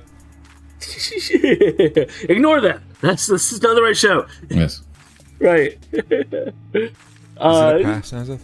It's almost. It's so close. It's so close. No. Nasuth, feel it. Embrace it. It's still because the animation quality is actually still really good, and it has interesting ideas.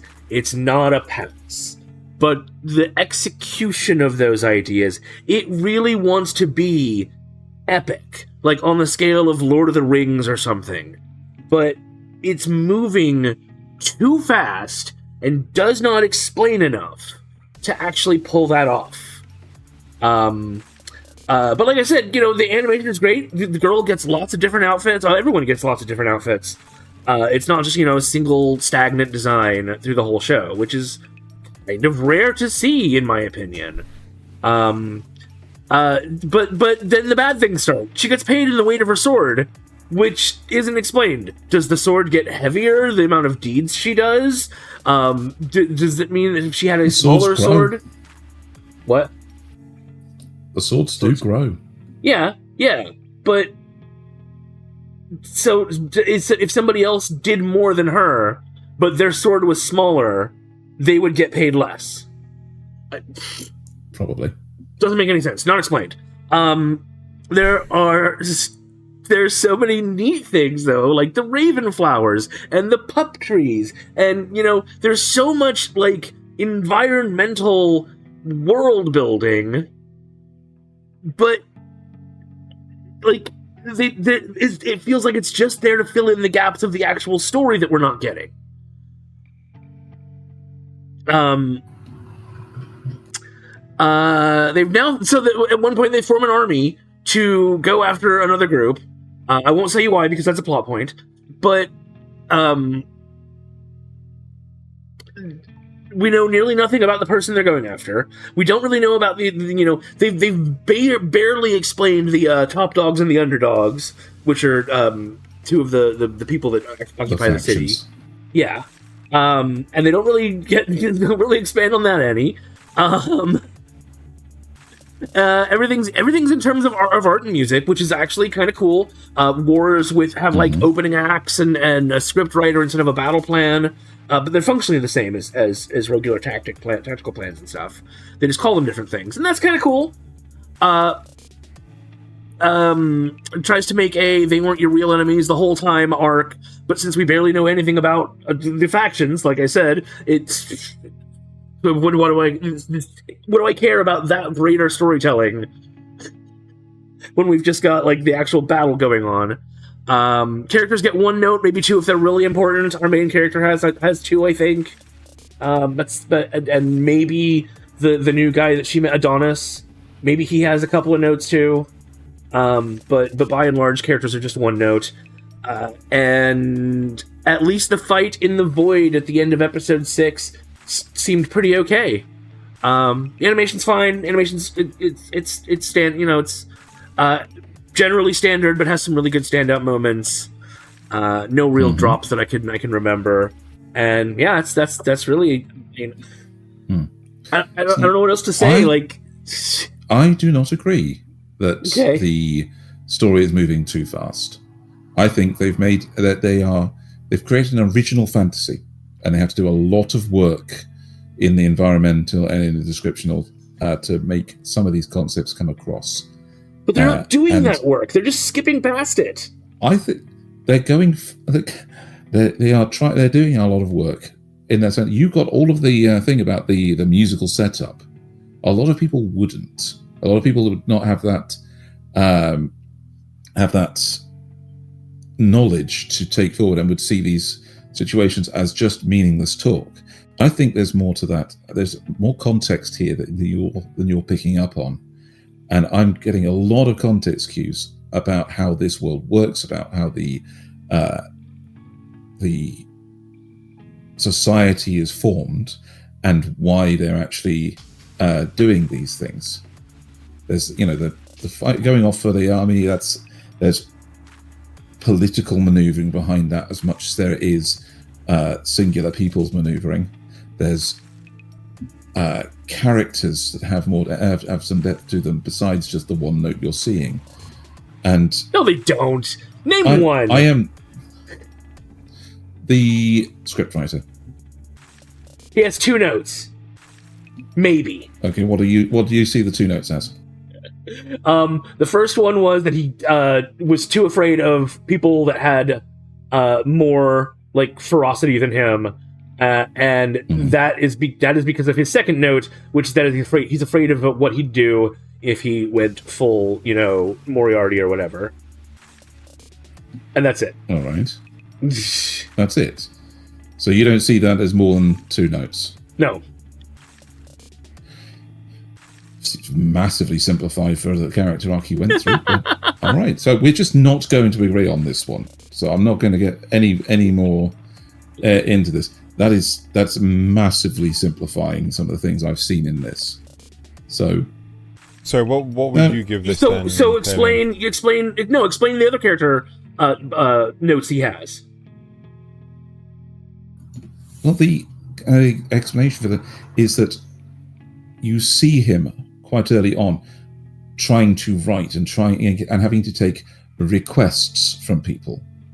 Because he's too afraid of the people stronger than he is. Yes, but it's not because of the people stronger than he is. It's because societarily he's been tasked with the writing the script and has been given no leeway to refuse them either. What? No. He's bound by that's not justified anywhere. So, that's something you have made up. Because the only time he even has the confidence to try this is when he's given a conductor who's able to allow him to write his own material. Those requests are not just because the other people are strong, but because there's other people in charge. He's not given that leeway. That is something entirely you have made up. You see it from the conductor has no input and you see it in that first fight. Tell you what. All you see is him writing the script and one of the other fighters being like, "You better do this to me." My dear co-hosts, right? I propose we take a moment to have this conversation offline, mostly so I can go pee. And then we, after you've talked it out a bit more, I don't think we're going to get anywhere on it, really. Volumetrically, right? We continue with the show. We'll call it an honourable draw. We'll call it an honourable draw.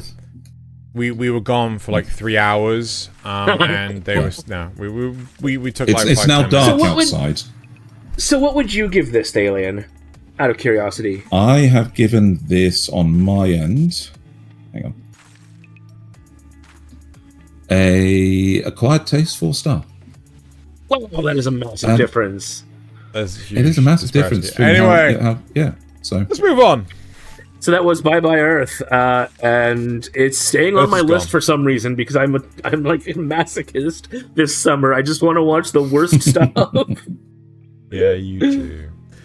Right, I think I've only got 3 left. Where you guys at? I've got 2. I've got 1. Okay. Mm-hmm. Right, I'm gonna go with Alya sometimes hides her feelings in Russian. Mm-hmm. And I'm going to drop this down. An acquired taste 3-star, right?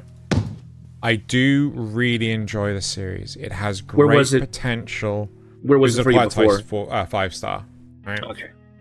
It has great potential, but it is currently circling a specific event that it's circling like class president elections and things like this, and it's not really taking any leaps forward and things like this. It's really driving home this setup between the relationship of 3 characters, and it's like, okay, the animation is gorgeous. It looks absolutely bloody fantastic, and I'd expect, I wouldn't expect this level of quality to maintain. But again, rom-coms seem to get this preferential treatment. They make all the money anyway, so... They target a demographic that things like shonen stuff, just like there's too many shows in there that bleed the demographic. So like, we live in a society. Okay. Never mind. And while Alya maintains the comedy aspects between our main protagonist and his younger sister,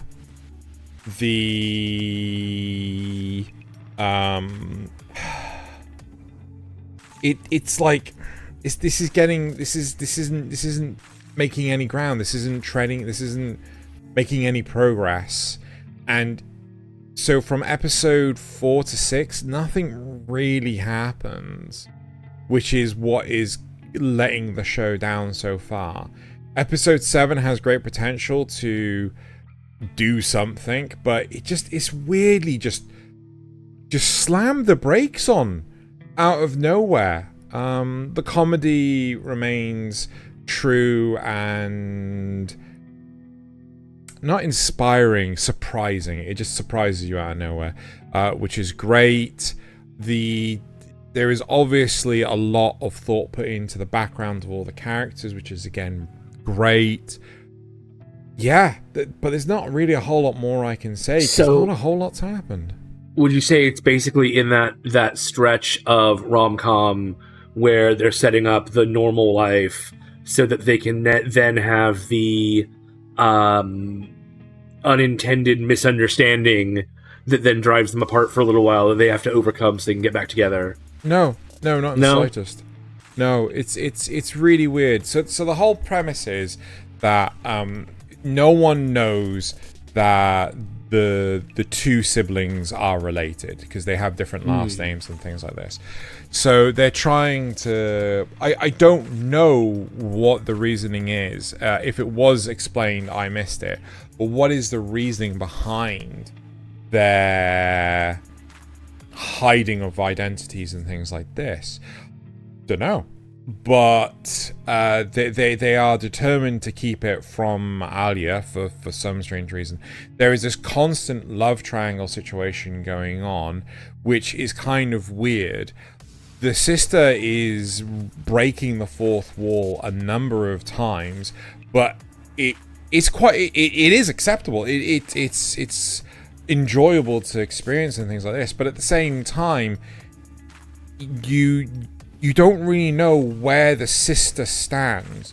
The brother says, like, his sister is the most important person in his life, right? But that is not a confession of love there. That's just saying, like, I'm doing the adage wrong, but it's the most commonly understood. Blood is thicker than water, right?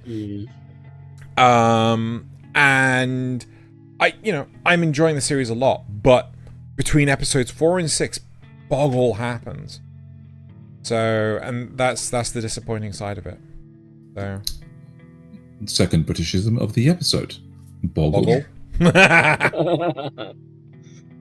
Look, Nasuth, you're learning so much. Anyway, right? No, boggle's fine. Boggle, the mind boggles. No. Bog all. Oh, yes. bog all. Two separate being, yeah.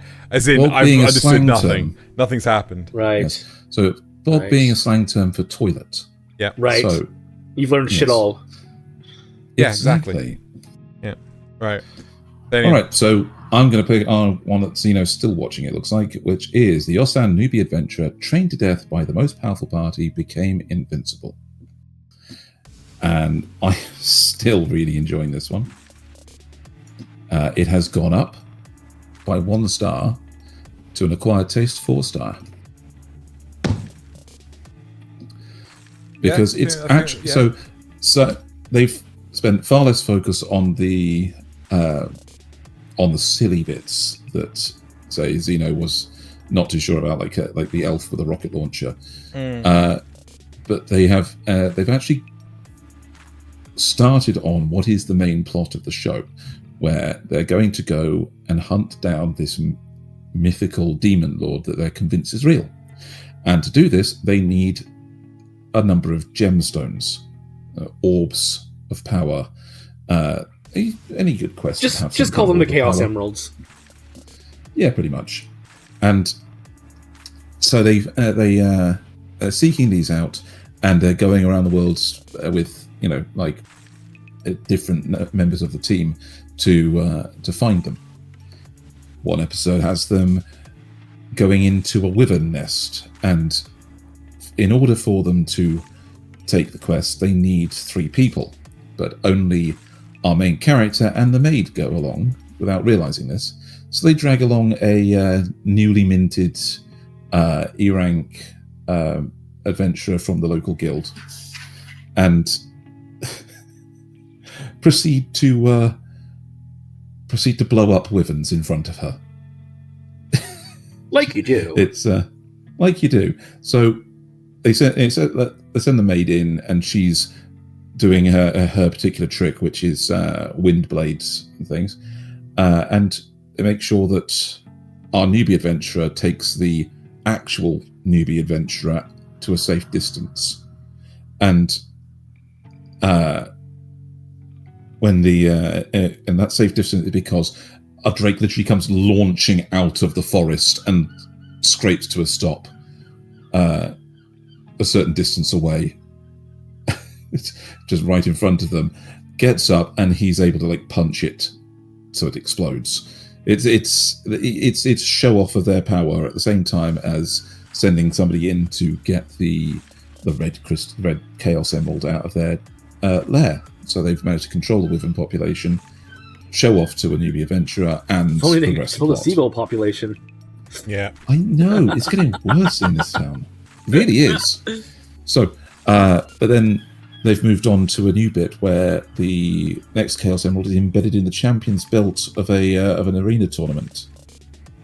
And so, in order to get it, they're going to enter the tournament. They've taken the S rank orc healer that can punch, our newbie adventure to death quite easily, and they're entering the tournament as the two of them separately to guarantee that one of them gets up to the top, can face off against the current champion, win the belt, and get the Chaos Emerald. They're setting that up quite nicely, and it's great watching the reactions to these people walking into town. So they spot some average gangster-looking type guy trying to shake down a cute-looking woman. Go, hey, could you help us out? We're looking for somewhere. This guy tries to intimidate them. The orc walks him into an alley, nearly dies, gets brought back to full health, and is now their servant for the rest of the episode, and shows up with a carriage to take the orc to the tournament grounds. A needlessly fanciful carriage. Yeah, needlessly fanciful carriage. Meanwhile, when they actually go to when New Adventurer and the maid go to the pub to have a meal, it's the same one that the girl from earlier is actually working in, and she says, "Oh, is your friend around?" No, he's gone off to the east side for the tournament there. Oh, right. Yeah, no, she's in. she's seen that orc beat up a bad guy and gone like, "Daddy." I mean, I feel that Thaylien's score here is justified, but I am concerned that the rest of the series is just going to turn into nothing but a tournament arc. There is that worry. Depends on how fast they do it in next episode. Yeah, I mean, I'm hoping that they just blitz the whole thing in one episode. It's just like, oh, lol, you thought it was going to be a tournament arc, but it's just it's kind of weirdly setting up to be slow, and I'm like, I did like the fact that they brought back one of the other characters from the Adventurers Guild, the girl with the lightning legs, and to be one of his opening duels to qualify. And it says, "Do you like my trick of holding back? I sweep the legs." People can't take that. It's demoralizing. And every time she tries to move, he just sweeps her legs out from under her without anybody seeing him move. He's just that he fast. learned well from Karate Kid. Oh. Yeah. Or there's the guy that tried to cheat by holding a force gem in his hand, and when this guy punched him, the force rebounded and broke the guy's hand. And it's just arm, wasn't it? His whole arm. Yeah, it broke his whole arm. And it's like, oh god, you've got to be careful with those. If you don't strengthen your fist, that's only going to break your hand. Yep. And then second technique of holding back: punch the air next to his head to rattle the brain case, knock him unconscious. Yep. It's great. It's really well handled. This amazing the S rank adventurers are really well handled, really well respected on this, and we've only just started to see what we can actually do with them. So hopefully this next episode just blitzes this tournament. I'd be really happy if the orc punched a hole in the stadium or something like that. And just when he thought, and so that's it. He can only face off against the champion, therefore they win. Yeah. Yeah, no, I agree with that sentiment. Right, Nasuth. Right, so my final one. What? I was going to say, so that was yes. Ossan Newbie Adventurer. What have you got for us on your last one? How to Become Ordinary. Which, by all rights, I should probably hate, and yet, this is an acquired taste 5-star. This is verging on must-watch territory. Ooh. It's an up from 3 stars. It's simple, it's wholesome and fun, and yet it's got, I'm wondering if all this time, all I needed was a slice of life that also tried to make me think about stuff. Because that's essentially... What the fuck? most slice of life is just it's just cheap, not garbage, but it's not very deep most of the time. Even something like Kobayashi's Dragon Maid isn't that deep most of the time. More like a drama? Do you need your slice of life with a bit of drama? Because you are a fan of historical dramas. Well, but it's not exactly a drama, because none of these mysteries that they're solving actually have really big implications most of the time. The most implication, the biggest one they've done so far that I thought was going to be a season-long sort of background plot, but has now been wrapped up, apparently, was when her bike was stolen, and they found out that a group of kids were trying to do some illegal stuff with a fake ID, and... Some illegal bike stealing? Well, no, the bike stealing was to help him get an ID. It was a joke. Which, yeah. Keep going. Ignore me. And they got arrested. And that's the biggest consequence that we've seen. Everything else has just been simple, basics, really... Like, the last episode was the newspaper club ordered these pastries because they wanted to write a story on them. They're new pastries to the area. And they heard that there was an old party trick where you'd fill each one with different flavor, with a flavor, and one of them would be mustard or hot sauce or whatever. And whoever gets yeah, exactly. And Russian for some reason, treats. They decided whoever got that one would write the story, right? And for some reason, none of them got it, even though they were specifically had one made. And so the mystery around that, it turned out that the girl had come in there, and the girl has a history of liking sweet stuff. And so she picked it up. There was actually an extra one that none of them noticed because they were all doing their own things. They thought they'd noticed, but they hadn't really, because memory is fallible. And it turns out she came in there, took the extra one, and at the very beginning, we saw her running away, crying. And now it made sense. Now it's like, oh, she had the hot sauce. It doesn't matter. It's really simple and really wholesome. And yet I'm sitting here going there as they're walking through it. I'm like, oh my God, this is actually really good. So it sounds like you like a mystery show with a slice of life base. Potentially. But it was just something that makes me have to use my brain. Yeah. So this is something that Slice of Life does, supposedly, all the time, which is take little things and present them as a much more dramatic thing.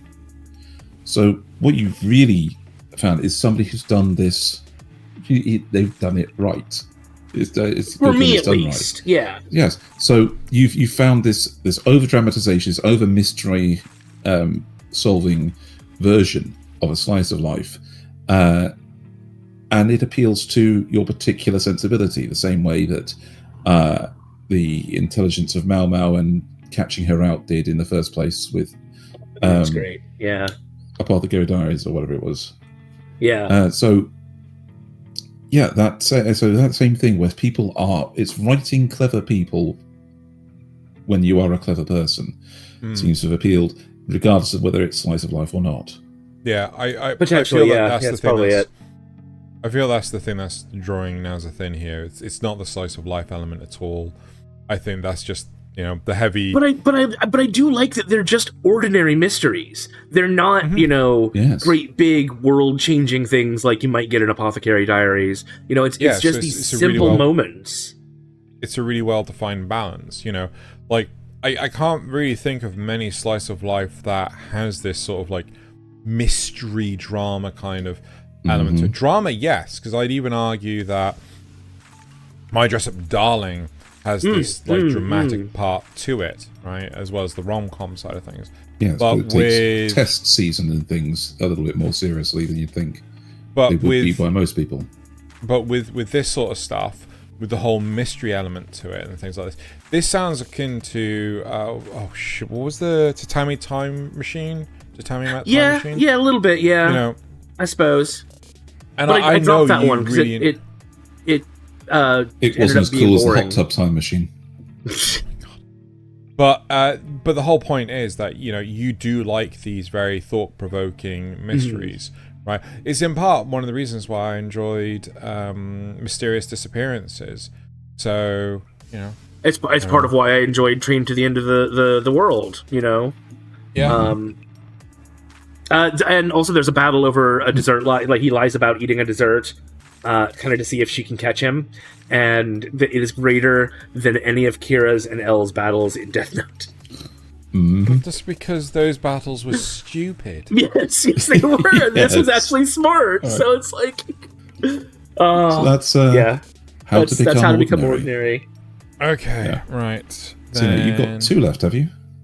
I believe I do. Right. So the first one I'm going to do before I leave my best for last is Red Cat Ramen, which I've accidentally clicked on the wrong thing, which means I need to buy time in order to for that to change over. The button. And there we go. Right. Yeah. So what did I give Red Cat Ramen last time? I gave Red Cat Ramen last time an acquired taste 3-star, and in all honesty, it firmly holds onto that acquired taste 3-star. Right? It does improve. It does, at a nice, healthy pace, add in additional things. The events of this guy, on screen right now, we have events from the 3rd episode where someone went into the actual ramen shop and was live streaming his experience and things. Even though that there is signs outside the shop that says no filming or photos to be taken inside the shop and things like this. And in Japanese etiquette, it's really important that you abide by, requests like this and things. And the events of this, guy being a dickhead, they are still carried through, even by the 6th episode. There are people that have taken clips of it. They've remixed it. They've painted the head chef, who's this Ginger Tom cat, as like a villain sort of thing, and their lawyer is trying to put in place like cease and desist and things like this, but the problem is that it is now becoming too costly, right? And it's also the internet, yeah. So you can keep on asking to take stuff down, but at some point in time, it's going to become too much of a hassle. So they need to now think of another strategy on how they can get in front of it. And now, luckily, this video that's circling is only surrounded. So it's only circulating within cat communities. So it's the damage control can be applied. But again, it's just thought-provoking stuff, right? How do you deal with this sort of thing? We also have the fact that the cats, they behave differently when they are shedding, right? I didn't know this, but apparently tigers, when they're shedding, their skin becomes so irritated that by the shed fur and things like this, they become quite hostile and things like this. So again, it was interesting to hear that. Character backstories really well thought out. They hadn't just gone like, and this is one cat and then this is another cat. Each character has like a proper backstory. One thing that I thought was really surprising and really wholesome is one of the cats that isn't the head chef is actually the CEO of the restaurant, right? He is the one that deals with all the books. He deals with all, and it's really interesting because it's humbling, because he is also a waiter, and this is the sort of thing that I would expect to see within Japanese society. They CEOs don't just sit around and wait for the money to roll in. They they will get their hands dirty when they need to and things like this. They also go into depth about why they can't hire cat-minded individuals, because they can't hire cat lovers because they don't do the job properly, because they're too busy effectively playing with the cats, loving the cats. Yeah, exactly. And it's just like, we need to open the restaurant. Can you hurry up? But so yucky. Yeah, exactly. That whole thing with the CEO stuff and is amusing, because it's even a trope from that I saw fantastic. What was it? I'm trying to remember what advert it was for. It was a fantastic Japanese advert where somebody was taking an interview for a position, flubbed out of it.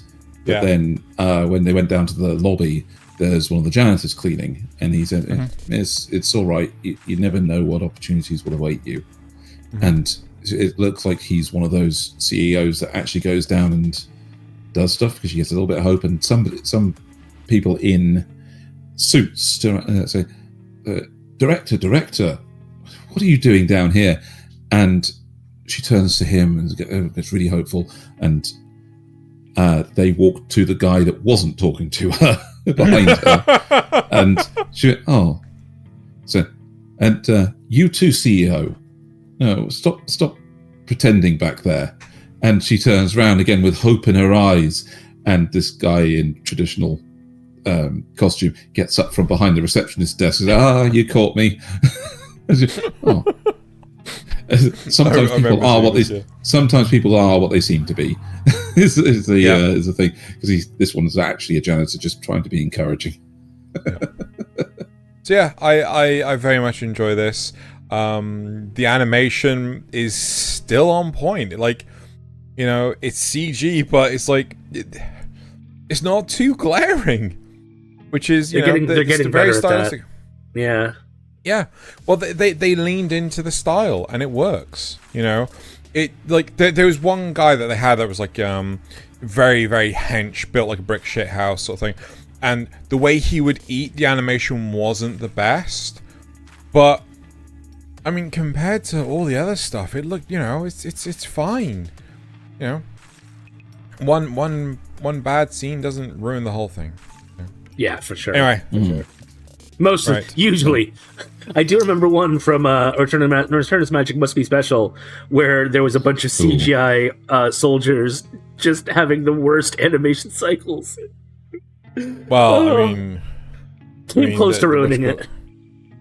There's a Nobody's Way Up to exploring. Sorry, the one we were just praising, Red Cat Ramen, but at the start of the show when I was talking about a Nobody's Way to an exploration hero, I was like, it was okay. The animation was okay, but then it just gradually got worse, and it just persistently was worse. And anyway, right, Thaylien. So, after Red Cat Ramen, I'm going to finish with my favourite of the season, which is Wistoria Wand and Sword. Sorry, what? Wistoria Wand and Sword. Sorry, was that Anime Harry Potter? Another Anime Harry Potter. Yeah, okay. Thank you, Nasuth. Thank you. Nasuth, don't encourage him. Because honestly, he's not going to fit in his headphones after a bit. It's already too big and shiny as it is. The best thing is, let's not inflate him more. The best thing is, everyone on TikTok and Instagram refers to this as Anime Harry Potter. I don't know why, because it's nothing like it. Anyway, sorry, it's so strange. You go. So yeah, Mashal is definitely. You go. Anyway, so this is an acquired taste 5-star. Okay. And they are escalating the spectacle with this.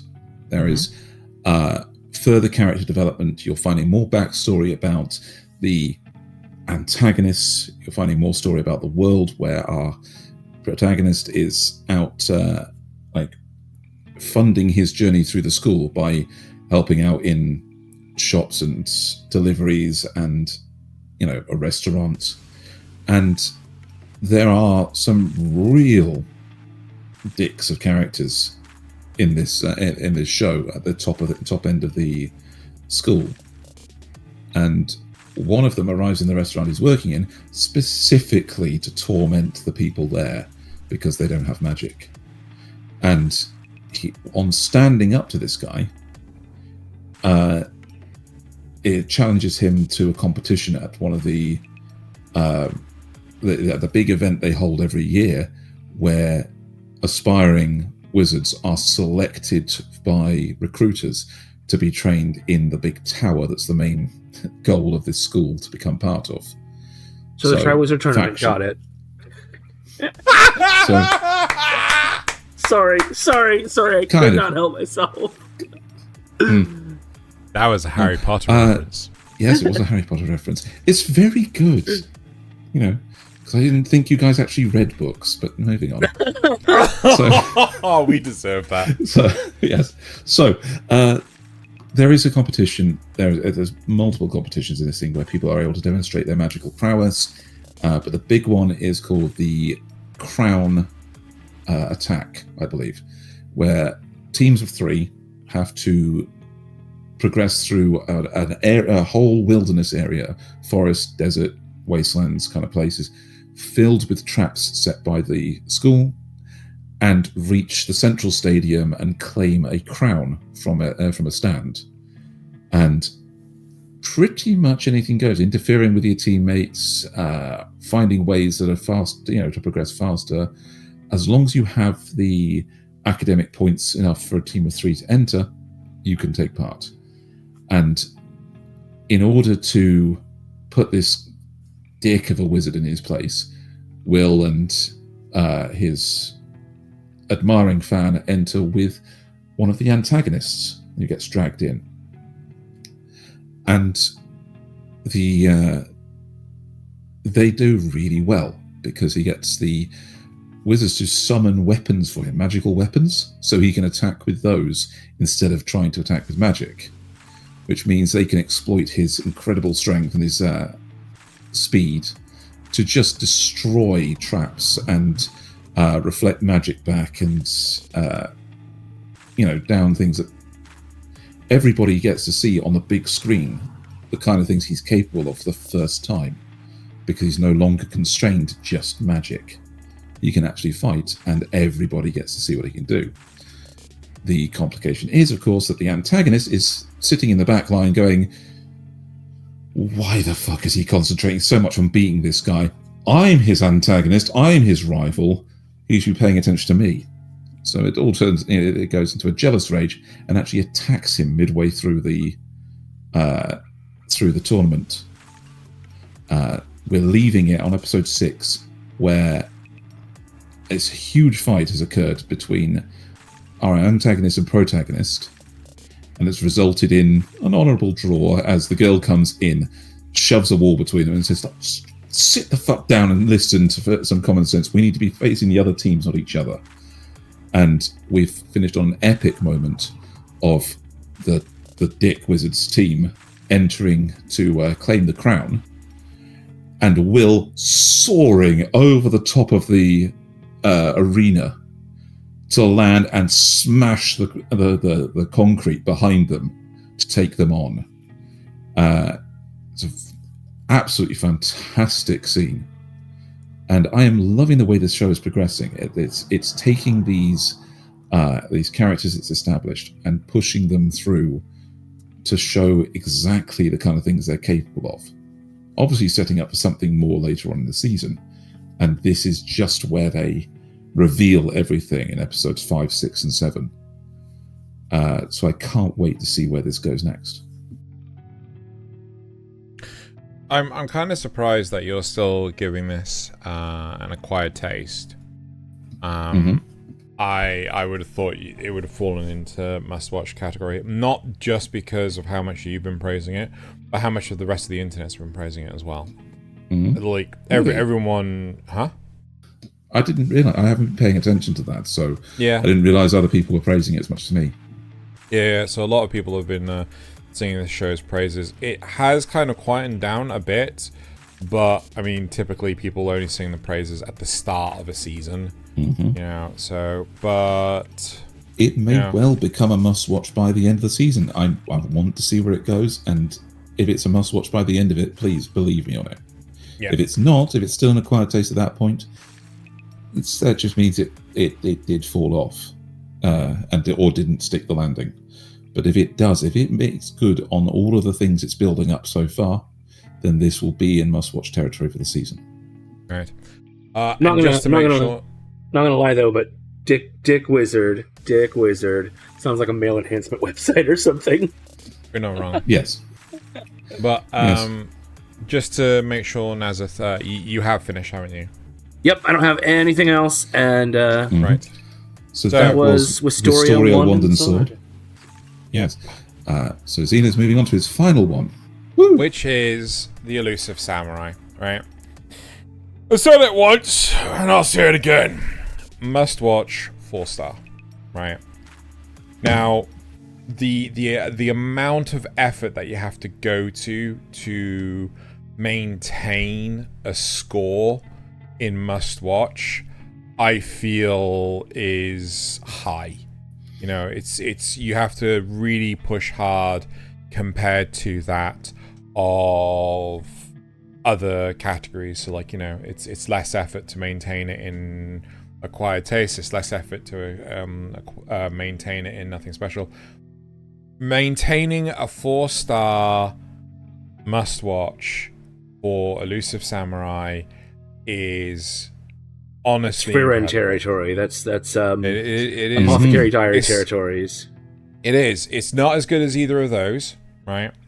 But it is damn good. And one of the things that I really want to sing the praises of the series is the liberties it takes in swapping animation styles, what's called freely. It will go to, you know, when things get like dark and sinister, it'll get very sketchy. It'll get very what's called nasty, I suppose. Very heavy shadows and lots of grime. very monochrome and things like this. So, like, you know, it's just black and white, and you know, it's very interesting. The way that they take the liberties with the style really blends well with the narrative that they are telling. Most of the time, when you change art style, it's first off, it's not massively garish. It's quite subtle a change, but they, I think, of just going like, let's just try and break Sometimes it. Sometimes you want it to be sharp, yeah, and it really keeps the attention of the audience going. The way that they have the characters, the narrative feels very akin to something like Power Rangers, where it's just like, our plan didn't work last week. Let's come up with a new plan with a new villain. It feels like that, but the way that the narrative is structured, it's kind of, it just plays homage to that level of, I don't want to say narcissism. What's a good word I'm looking for? Like, you know, the showmanship, the stage play. Oh, like, okay. Yeah, it's like, you know, they pay homage to that, but at the same time they have their own spin on why it's so vile and disgusting. And, you know, one character who is primarily an archer, he has got incredible vision and things. They have his eyes effectively bulging out of their sockets nearly constantly. Like, you know, where characters have their... And it's unsettling, right? It's really unsettling. But that kind of highlights the fact that this guy's the bad guy, right?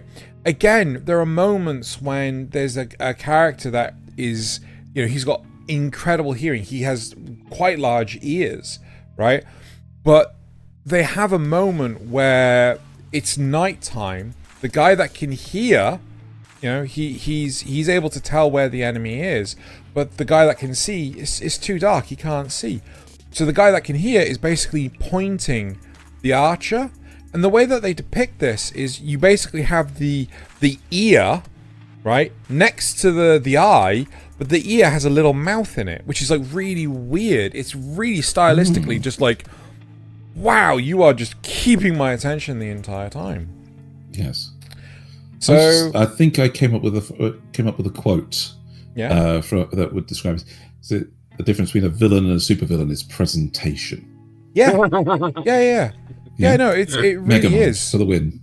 Yeah, it's and the way that they present this is just, it sort of like cranks, you know, the humbleness and the flamboyance, both of them to 11. And it's just like, how the hell did you pull this off? Right? It's a really good show. Nasuth, I genuinely think you will enjoy this. I should pick it up. Yeah. Not until after the season, though, because I wanna be the one that does the final review.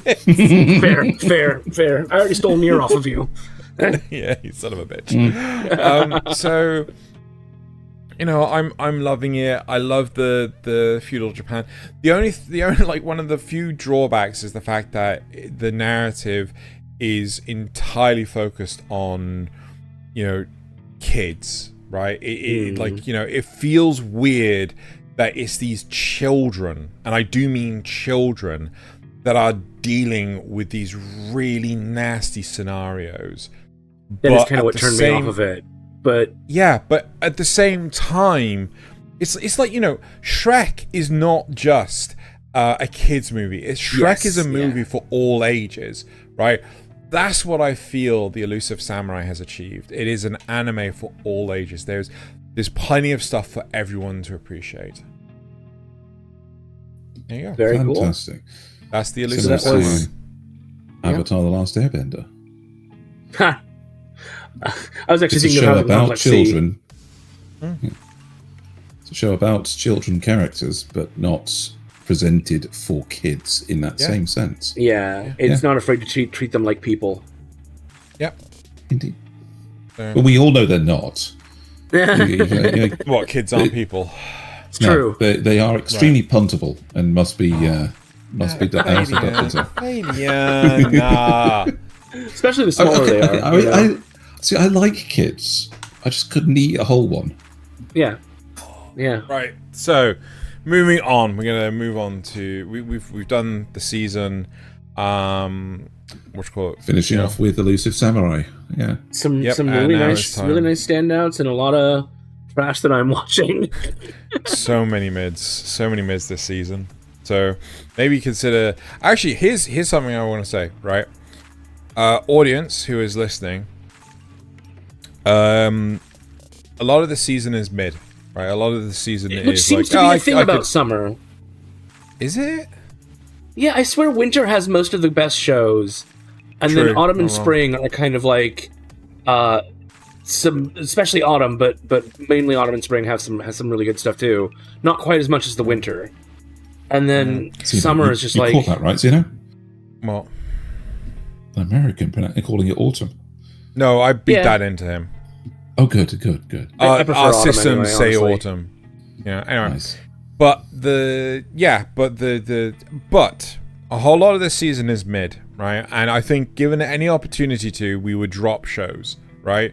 But if you have any oldies, any golden oldies that you would recommend that we watch and potentially review in place of some of the stuff for this season, in the full season review, you know, just put them in. You know, I've been sitting on Fire Force, and I've been told to watch that several times. Maybe it's. How about I tell you several times not to watch banger. it? Yeah, the opening is Fire absolutely Force. fantastic. Right. Yeah. Anyway, right. Should we move on to the supporter questions? Woo. So, first of all, Nasuth or a reasonable facsimile? Before I start the supporter questions, I want to take a moment to thank everyone who made it into blah blah blah. Sorry, the noise outside. Who has made it this far into the video? Maybe you didn't click the like button when we asked before, but if you made it this far, you're now contractually obliged to like the video, leave a comment, and make sure you've subscribed. Would you break a contract? You wouldn't download a contract. You Or wouldn't if you download hate a watching our contract. show for some reason, leave a dislike because that adds the algorithm too. It's true. Apparently, yeah. You know, if you don't agree with anything that Thaylien says about Harry Potter, you know.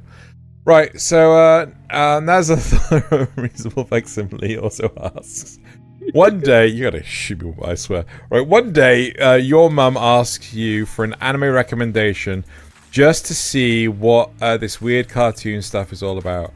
What do you tell her to watch? Crayon Drawn Shin-chan. Oh my god. It's very difficult to get a TV down to where my mum is. Oof. Oh. But no, if I was going to recommend something, probably Kobayashi. Yeah, Because, it's adorable.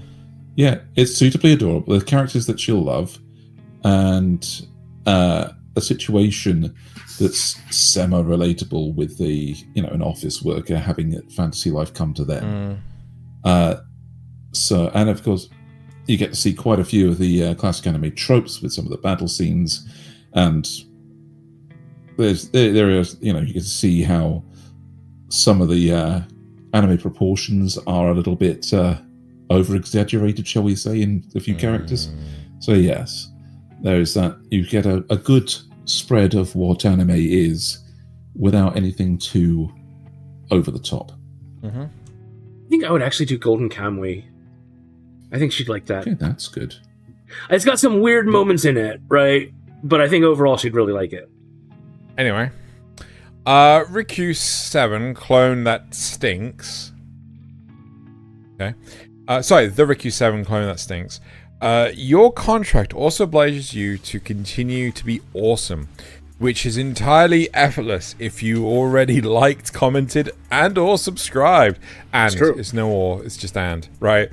The Riku 7 clone that stinks also asks, one day, a time traveler from 100 years ago approaches you and asks about the animated cartoons of this era.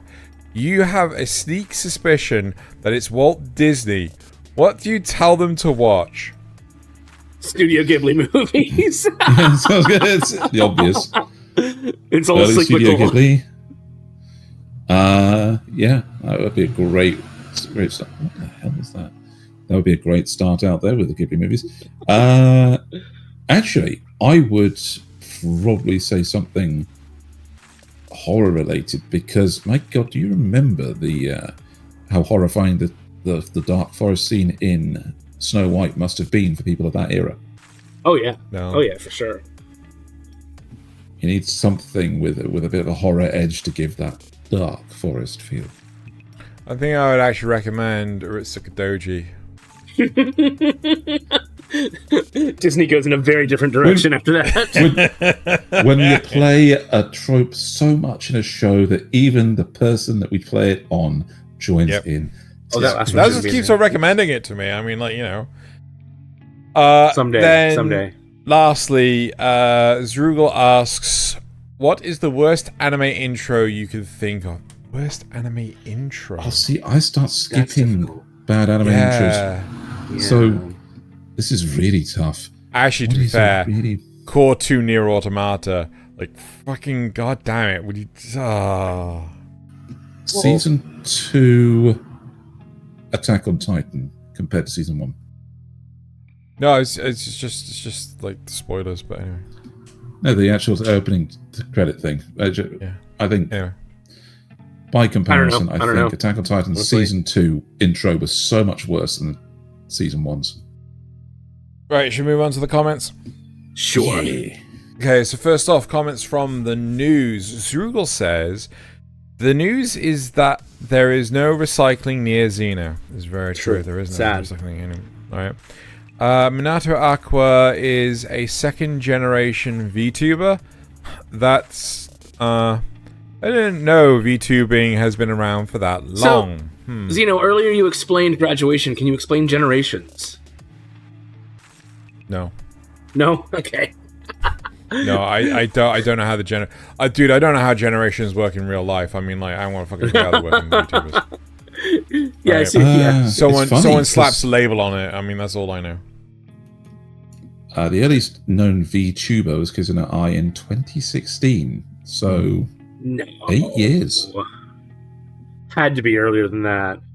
No, that's going to decrease. Dude, that's going to decrease with time. Yeah. No, there was a Tool Bear. He was an actual VTuber, but wasn't called one before that, and so that would have been 2014. Yeah. Okay. Whatever. But he wasn't a VTuber. Right, he was just anyway. Just uses that technology.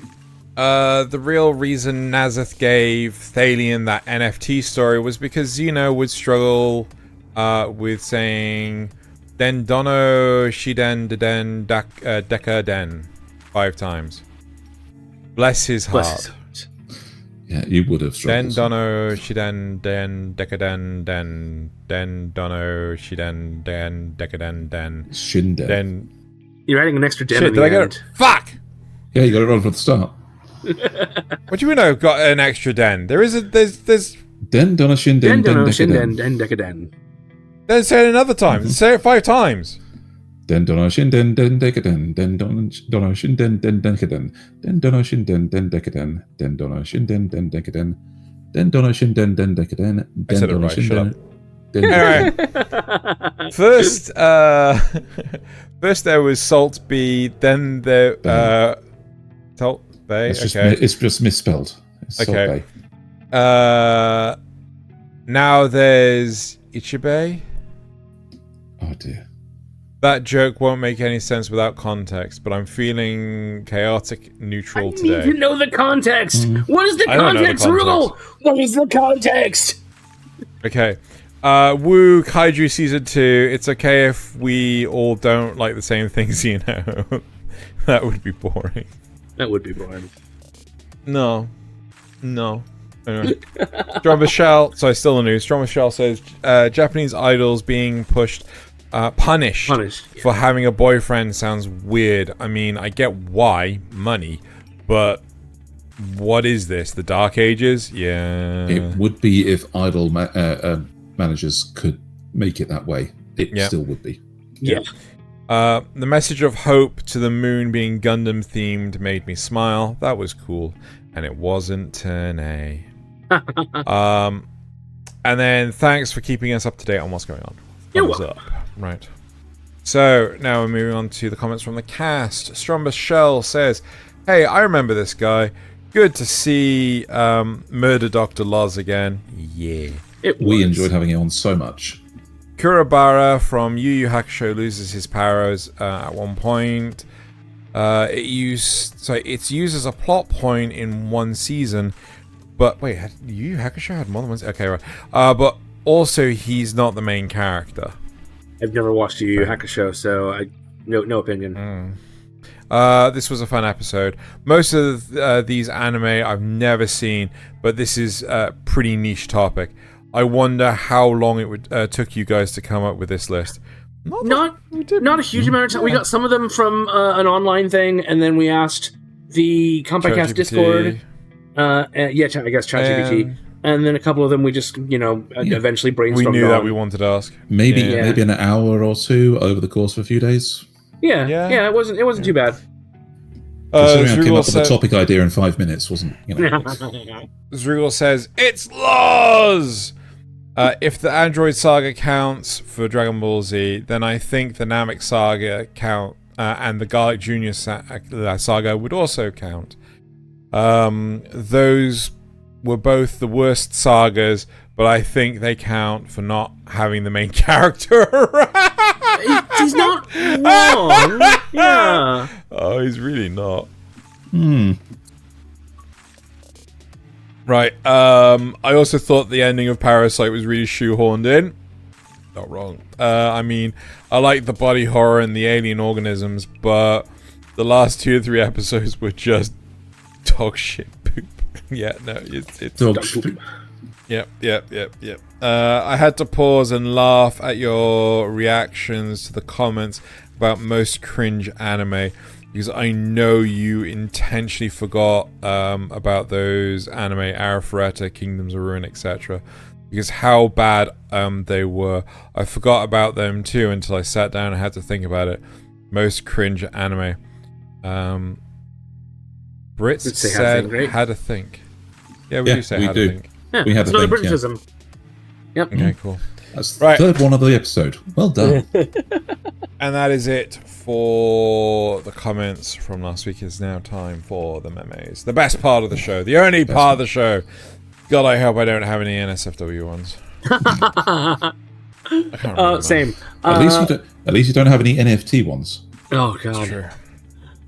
So Thaylien said it at the top of the show, but I'll repeat some of it. All these, most of our memes come from Reddit. I think Xeno has one from YouTube this time, or TikTok, something. Instagram. We back them all up onto our own website, though, where you can watch them for eternity because they tend to get deleted. And we accept up to 6 from you, the viewers. If you go to the Discord, we have a special section where we can't see what's going on in there, but somebody else collects them all for us and adds them to the system, and then we react live on here for your pleasure. And saying that, shall we? Yep. Shall we get right into it? Isekai pro tags be like, please leave me alone. Yeah. Yeah, it's not wrong. Oh, I'm trying to remember who drew that. It's something like Balbuddy, but you know. They were all elves. What? Oh. Bart Ender. Bart Ender. Oh, of course. Bart Ender, yes. Oh no, that's old. 2050 is closer than 1990. Yeah. Okay. Oh. Full story, bro. So you know, won't live to see it, but you know. Children making a TikTok dance in public. Stop or I'll shoot. Oh. Yes. Yep. I don't know what that's from, but that's amazing. Right. Now on to my memes. Crying closed-eyed anime girls are so funny.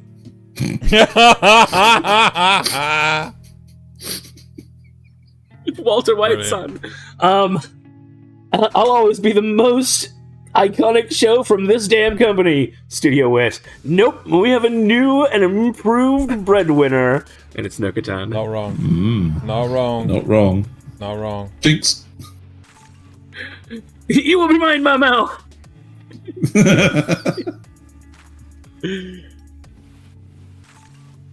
I do not understand this trilogy in the slightest. I guess this is slightly NSFW, isn't it? Cells at Work, Code Black, and then Bible Black. Yeah, no. That is probably one of the weirdest series trilogies. And my final meme. I fought a monkey, I raised a monkey, I befriended a monkey. Yeah.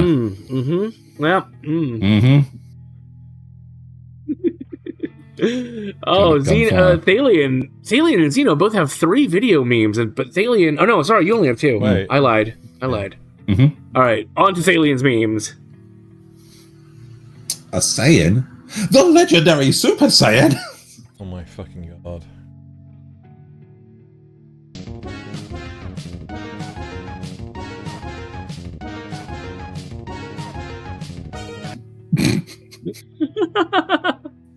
Life imitates art. Didn't I have this one? I can't remember. I thought, okay. Uh-oh. Do we have a crossover because Xeno forgot to upload his? Find out. We've had them signed off. 2000, Hunter x Hunter, Yu Yu Hakusho, Inuyasha, DBZ, Bleach, Naruto, One Piece. 2017, all dead apart from One Piece. 2025, One Piece Remake, and Bleach. Oh. Oh my god. You ever seen Chainsaw Man? What the hell is that? Trump! Never mind, you probably would have hated it. Oh dear. People who don't know. Oh god! Oh god! Nasuth, do you know this? I do know this because of Notice Me Senpai. It's come up more than once. Yes. Oh my god. So for those who do not know, Drifloon is a ghost Pokemon that actually is said to abduct children. Yeah, It pretends to be a balloon, and then, you know, kids grab onto it, it grabs back, and then flies off. And this looks like a child Nurse Joy. It is. It really is.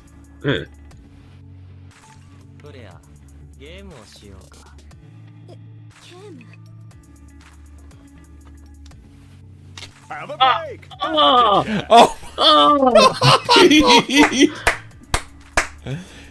I was gonna go in a different direction. Right, okay. Okay, on to Xenos. After that trauma. I can't remember what any of mine are. Show me the best made. I said the best made. Perfection. Oh, Levi. Anyway, fan service shot. Squee. Oh no, Alya-san cucked me and took my Oni-chan. Creator of Yuki. It's Deadpool. Okay. She breaks the fourth wall all the time. Oh, right. Well, not all the time, but enough times. Yep. Yeah, exactly I did have it. Wow. Weird. Wow. We had these checked and signed off by our helper. Denied. Why did you do it? You promised you'd buy a Dreamcast. Why did you buy a PS2? I needed a DVD player. I wanted to watch Stuart Little too. That mouse is really funny.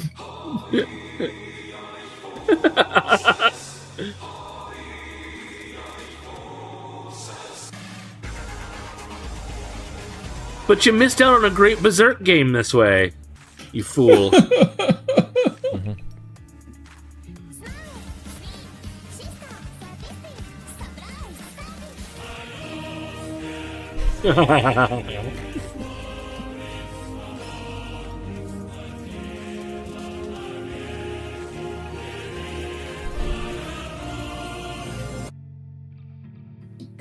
Respect. Goofball. And then my last one. Your last one. Rainrot deer. You dear. Oh dear. Oh dear, indeed. Yeah. That is it. That's the end of the memes. That is the memes. That's the end of the show. That's the end of the show as well. Right, so thank you all for watching and or listening. And now it is time to bottoms up and Kanpai!